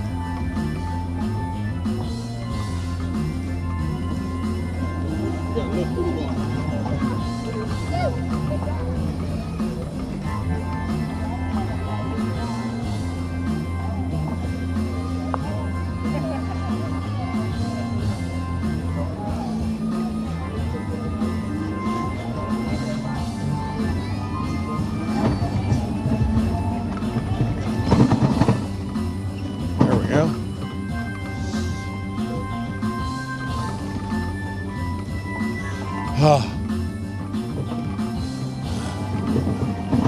All right, and back onto the cultural trail, which is right here.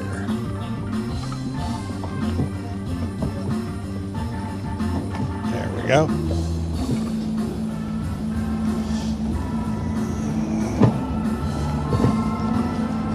It looks like they've decorated the Indianapolis Arts Garden, but just with blue lights.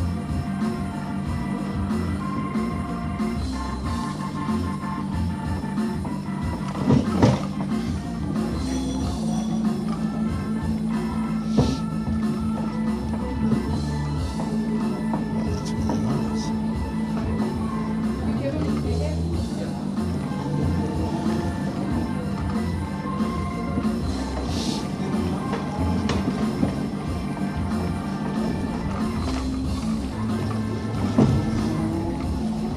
There's some lights down there along Illinois Street.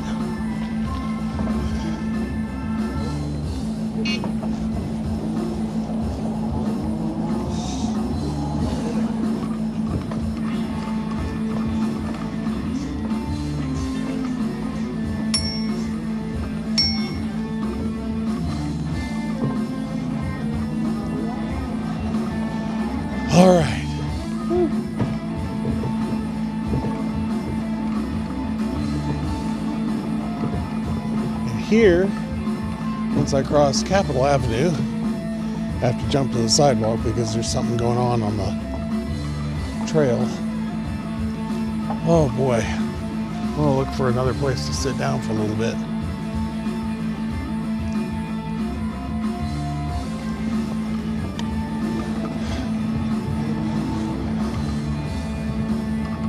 Oh, the trail is open. Good. It was closed for a while. Here's the state capitol building and the government center.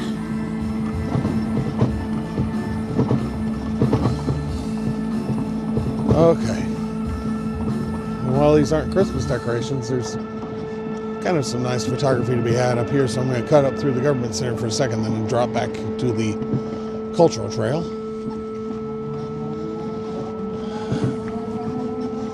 There we go. The steam vents next to the sculpture look really cool.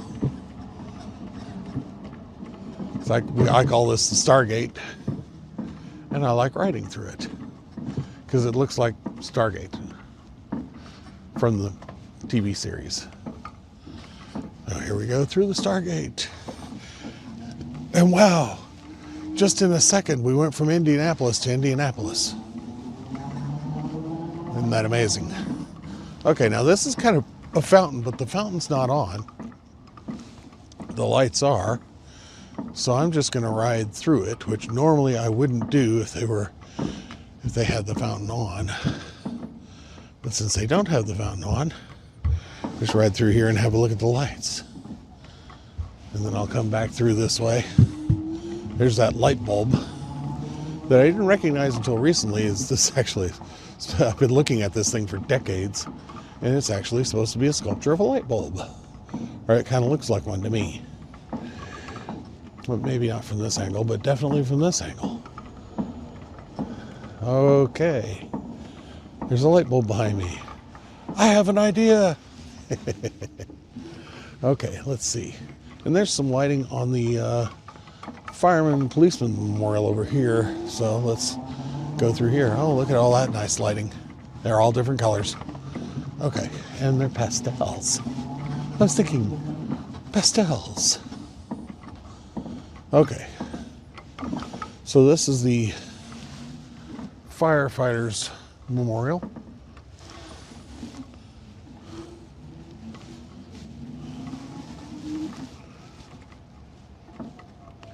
Just a little bit of blue lighting on one side, red on the other. And St. Michael, Archangel, patron of police. I didn't know the police had a patron angel. What do you know?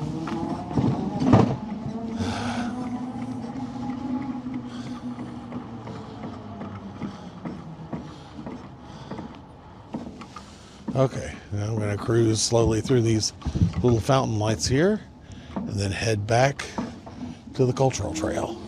And I'll look behind me at those fountain lights and see if they change to where they're all different colors again. And then we're going to head home, but there's supposed to be some lighting along the museum. So maybe the museums will have some fun lighting.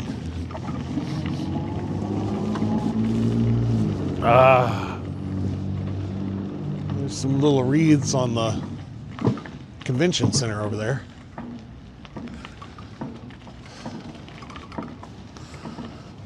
All right. Oh, it's nice to get back on my tricycle after having been off it for nearly 2 weeks. Well, it was in need of repairs, and then we had the snowpack, and I'm sure we'll get another snowpack that'll keep me off of this thing for a while.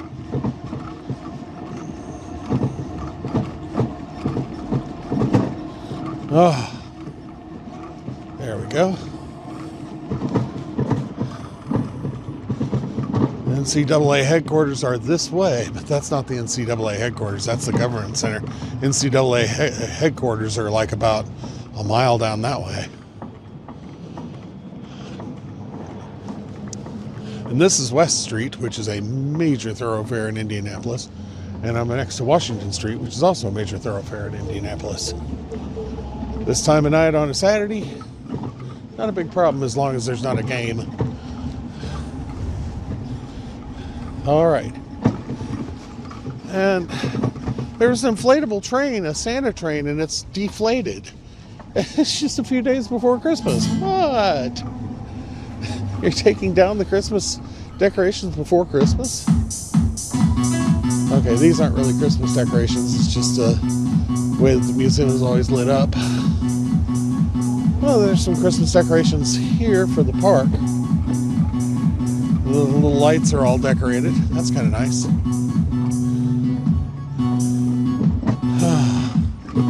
And it is starting to really chill down, so I'm going to head home. Because I've still got a ways to go.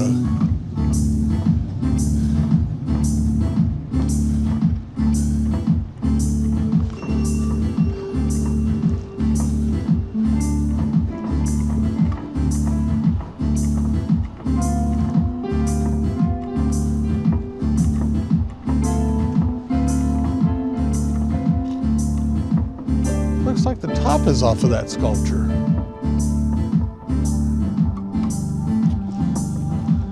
I thought it was taller than that.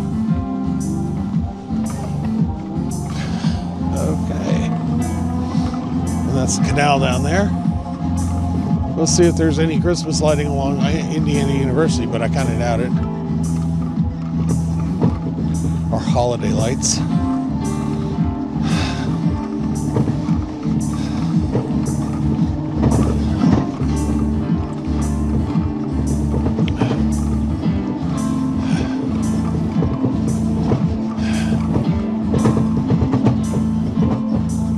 Seeing any along the canal. So I know that Christianity itself has come into ill repute with the American public. The evangelical brand has no longer associated with salvation. It's much more associated with authoritarian dirty tricks politics. And as a result, young people are leaving the church in droves. Or at least they're shedding the name evangelical because it's stopped meaning something nice and it started meaning something evil. But I think that there's kind of a larger turning away from Christianity in general in the American public. Largely because the evangelical movement has been so badly behaved over the past 40 years. They've just gotten more and more abusive.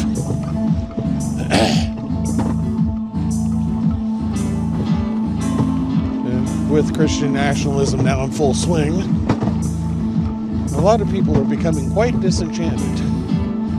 And there's an unfortunate side to that because I really like holiday lights, and it seems like the American culture has gone all bah humbug on it.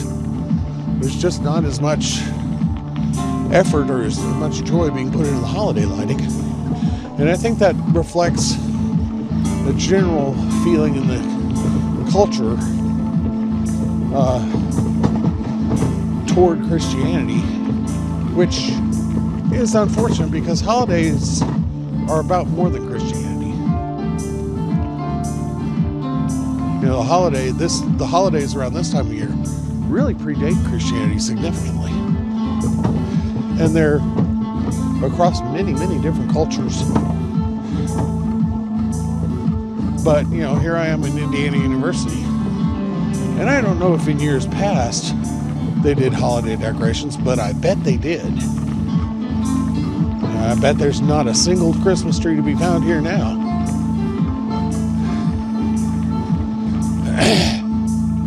I think large swathes of the American public are beginning to say, you know what, we're secular. And we're not going to follow all these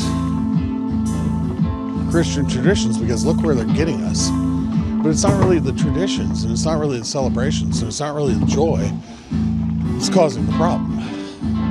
It's people who have subverted all of that toward their own political ends. And it's had a bad and really negative impact on the culture, I think.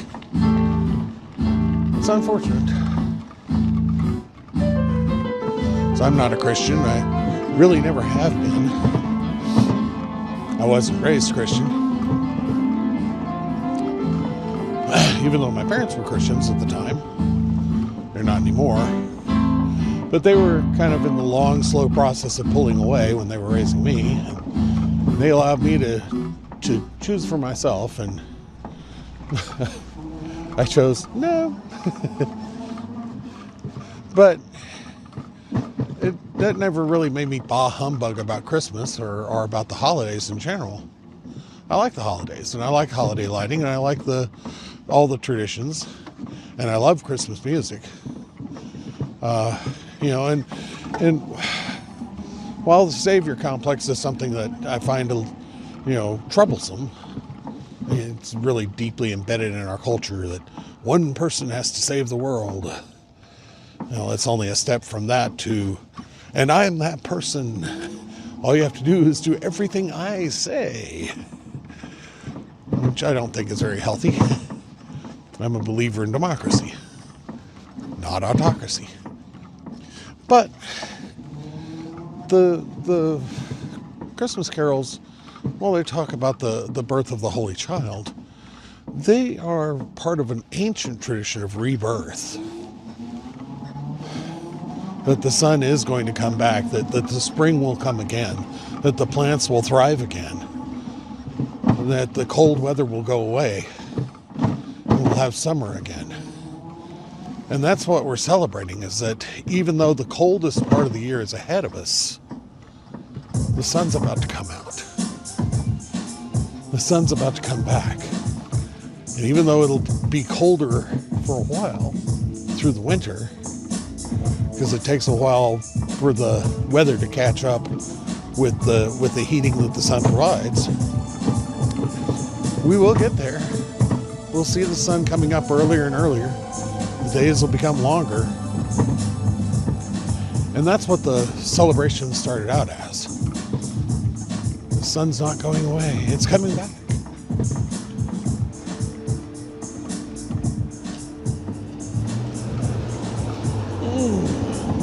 And here we are back on the cultural trail. And it is starting to cool off quite a bit. Okay. Well, I'm glad I took the trail that I did instead of taking the Monon up and then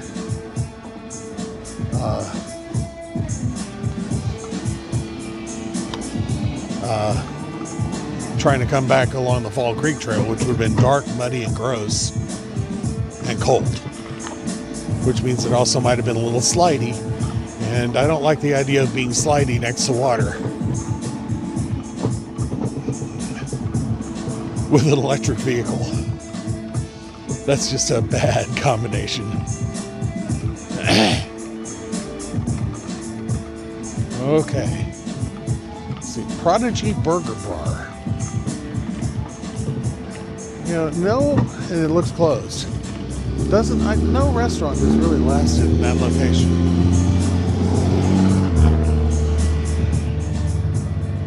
Alright. Well, we did get to see some nice Christmas lights.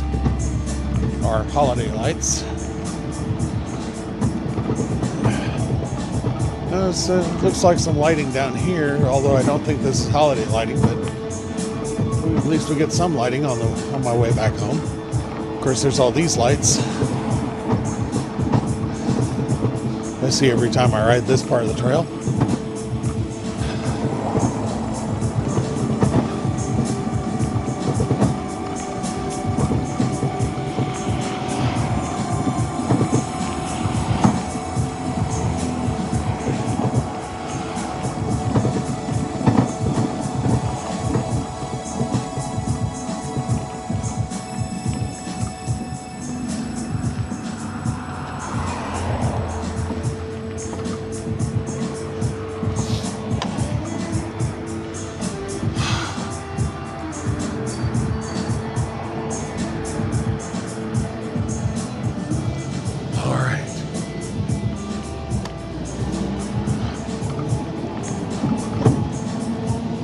Oh, there's some serious truckage all lined up here.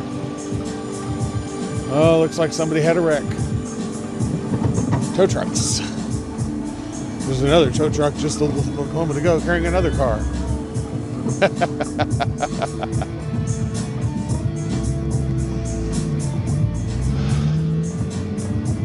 If I had known that young girls would yell at me when I was riding a tricycle, I would have started riding a tricycle a long time ago.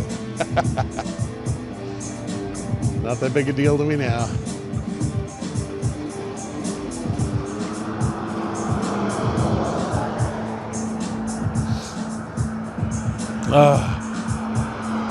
Oh, holy diver.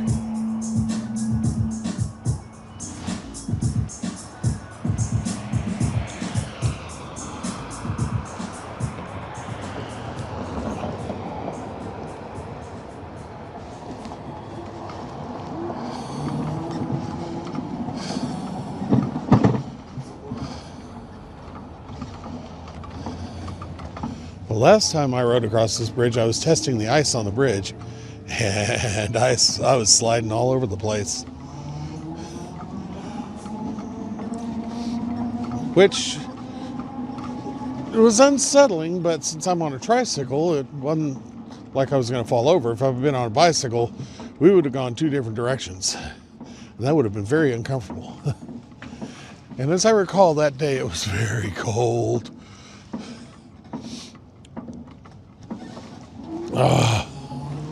All right, now headed back home. I'm on the White River Greenway now. I was on the Cultural Trail. I've left the Cultural Trail for the White River Greenway, and I will leave the White River Greenway for the street before too long. So, I was talking earlier about my channels. My home channel, Robert Bruce Scott. This channel, Indy Night Rider. And my new channel, Background Jamz, which I'm going to put a few of my background jams under this. A couple of bicycle riders coming along the White River Trail Bridge.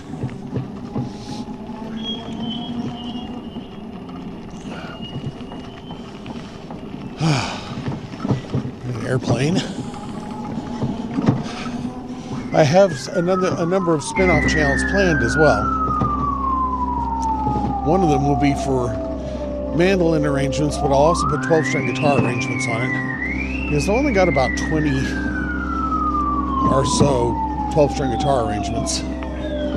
So there's really not enough of them to dedicate a channel to. Mandolin arrangements, on the other hand,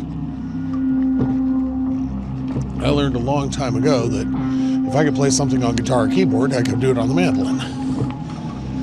And the mandolin is a great instrument to carry with you as carry-on luggage on a plane, so that you don't have to check it through and watch the baggage handlers destroy it or lose it like they would with a guitar. Why they do that, I don't know, but I've heard horror stories and I've seen plenty of videos, so.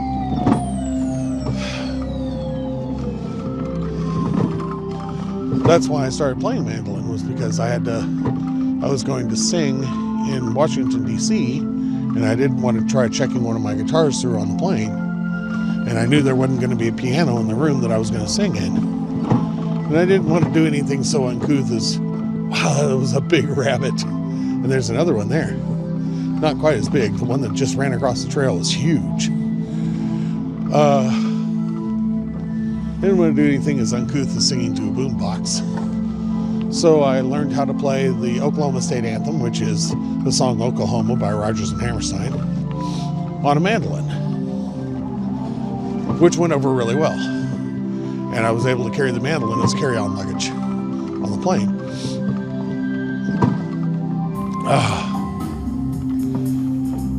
And quite enjoyed that.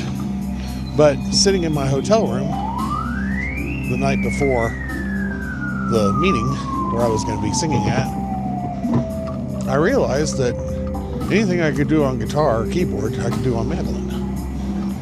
And I came up with the concept of kicking the guitar and the keyboard and the bass guitar and the trap set out of the band and doing pop songs with the mandolin and maybe a tambourine or some other hand percussion and an orchestral instrument such as either the cello or the bassoon. And in 2002, I created that band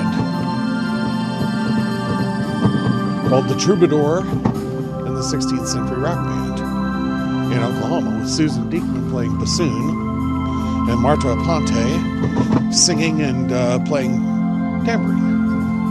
And we got an album out of that and a couple of performances. It was really nice. And I started doing a lot of solo performances with the mandolin because it's an excellent instrument to do opera with. And I've got a voice that can do opera, so why not? Heavy metal and opera are quite a bit alike. I'm a big heavy metal fan.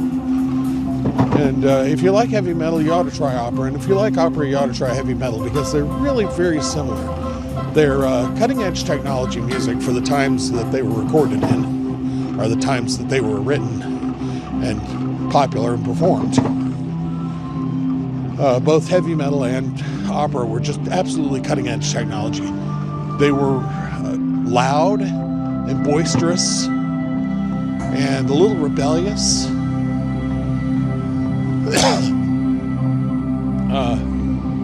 Definitely designed around big shows, big entertainments, lots of light, lots of technology in the performance of them. And in both heavy metal and opera, everybody has long hair and wears funny costumes.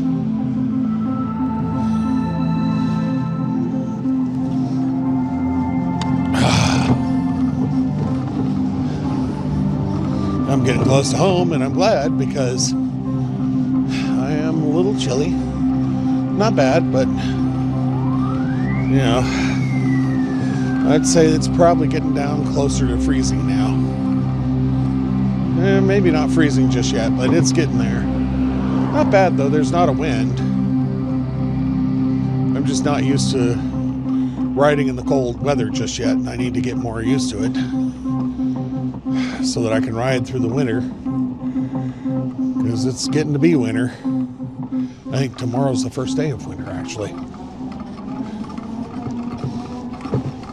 Oh, here we go.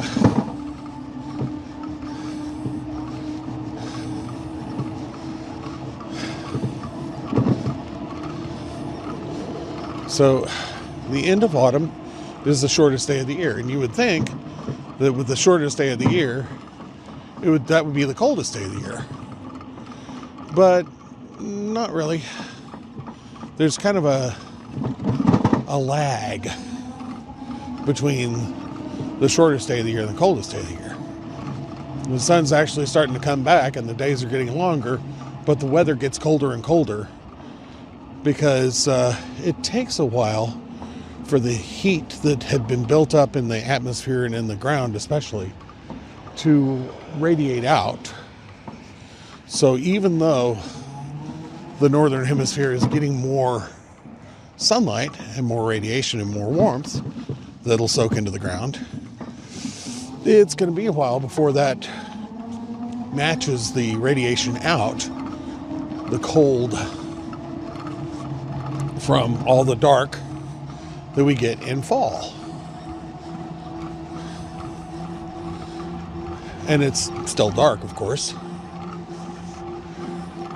So coldest days are ahead of us, January, February. And I don't like the cold weather, but I ride in it because I'm one of those kinds of people that just grits through things like that. And Indianapolis does get cold. They call it Icebox Indy. I'm going about 17 miles an hour now.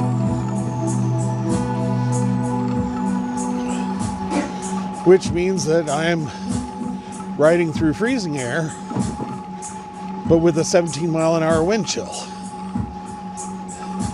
Even though there's not much wind.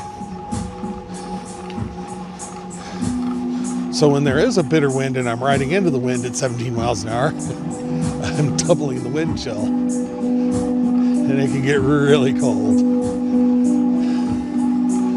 So it's really not that bad right now.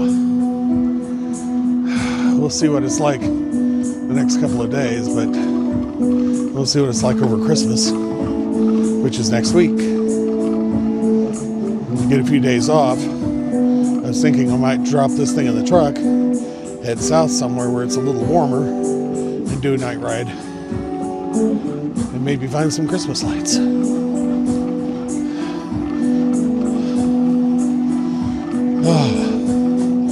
And here we are on the Riverside Promenade. I'm going to see a few more Christmas lights before I get home. Because here's some coming up right here. Not much, but, you know, I'll take it.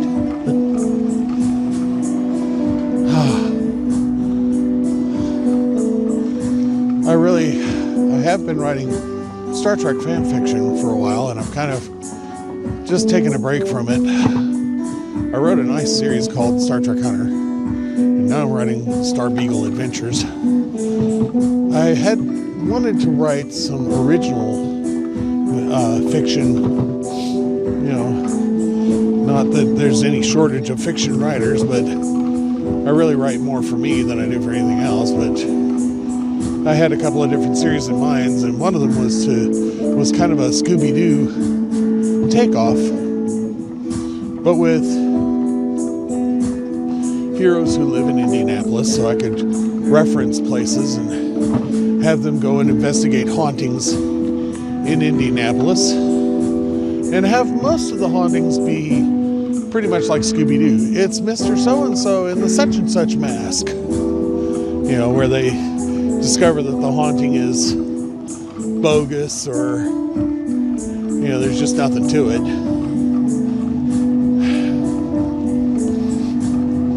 And had them get paid for their efforts, a small team of misfits. And I was going to have them live right in this area.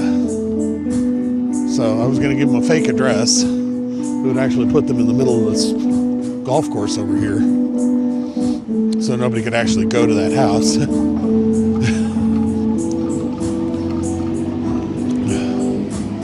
But that would allow me to do some fun writing,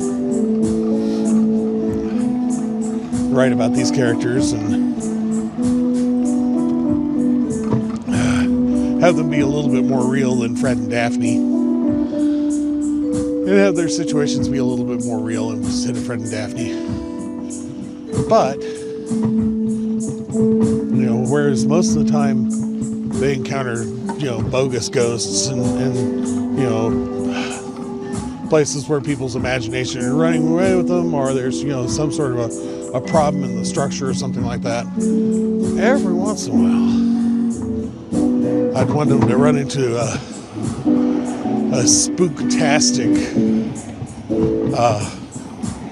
horror story that they can't explain, and just, you know, make some really chilling horror out of it, so that, you know, it's funny and it's goofy like Scooby-Doo, but every once in a while there's a real ghost.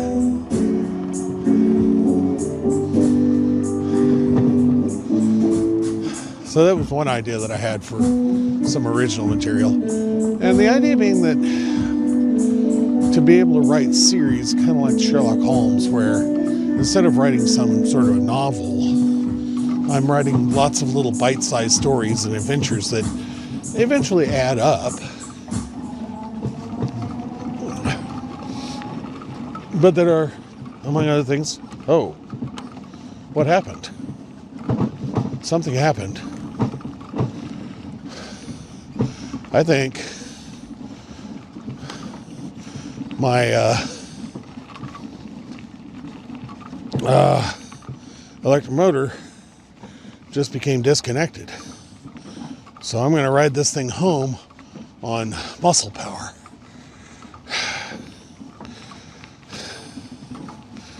Yeah, I think that says main hall disconnected. That's happened to me before. I know what that is. And that's a pain. So I'm glad that it didn't happen way out in the wilderness, because the only way I have of fixing it is to turn this tricycle upside down and reconnect the main hall, which is the connection that connects the... Okay, so the main hall is not disconnected. There we go. The main hall was not disconnected. Rather, I ran my battery all the way down to 0. Fortunately, that was the front battery. Got another battery. So now it's on the back battery. And now I can use that to get all the way home, which isn't all that far, but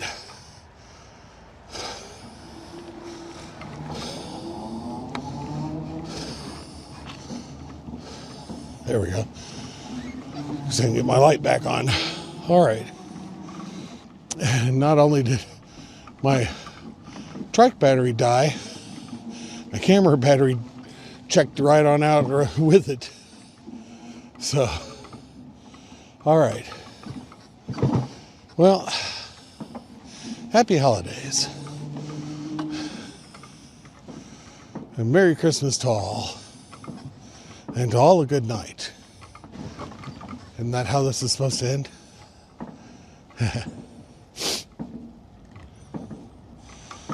My nose is running.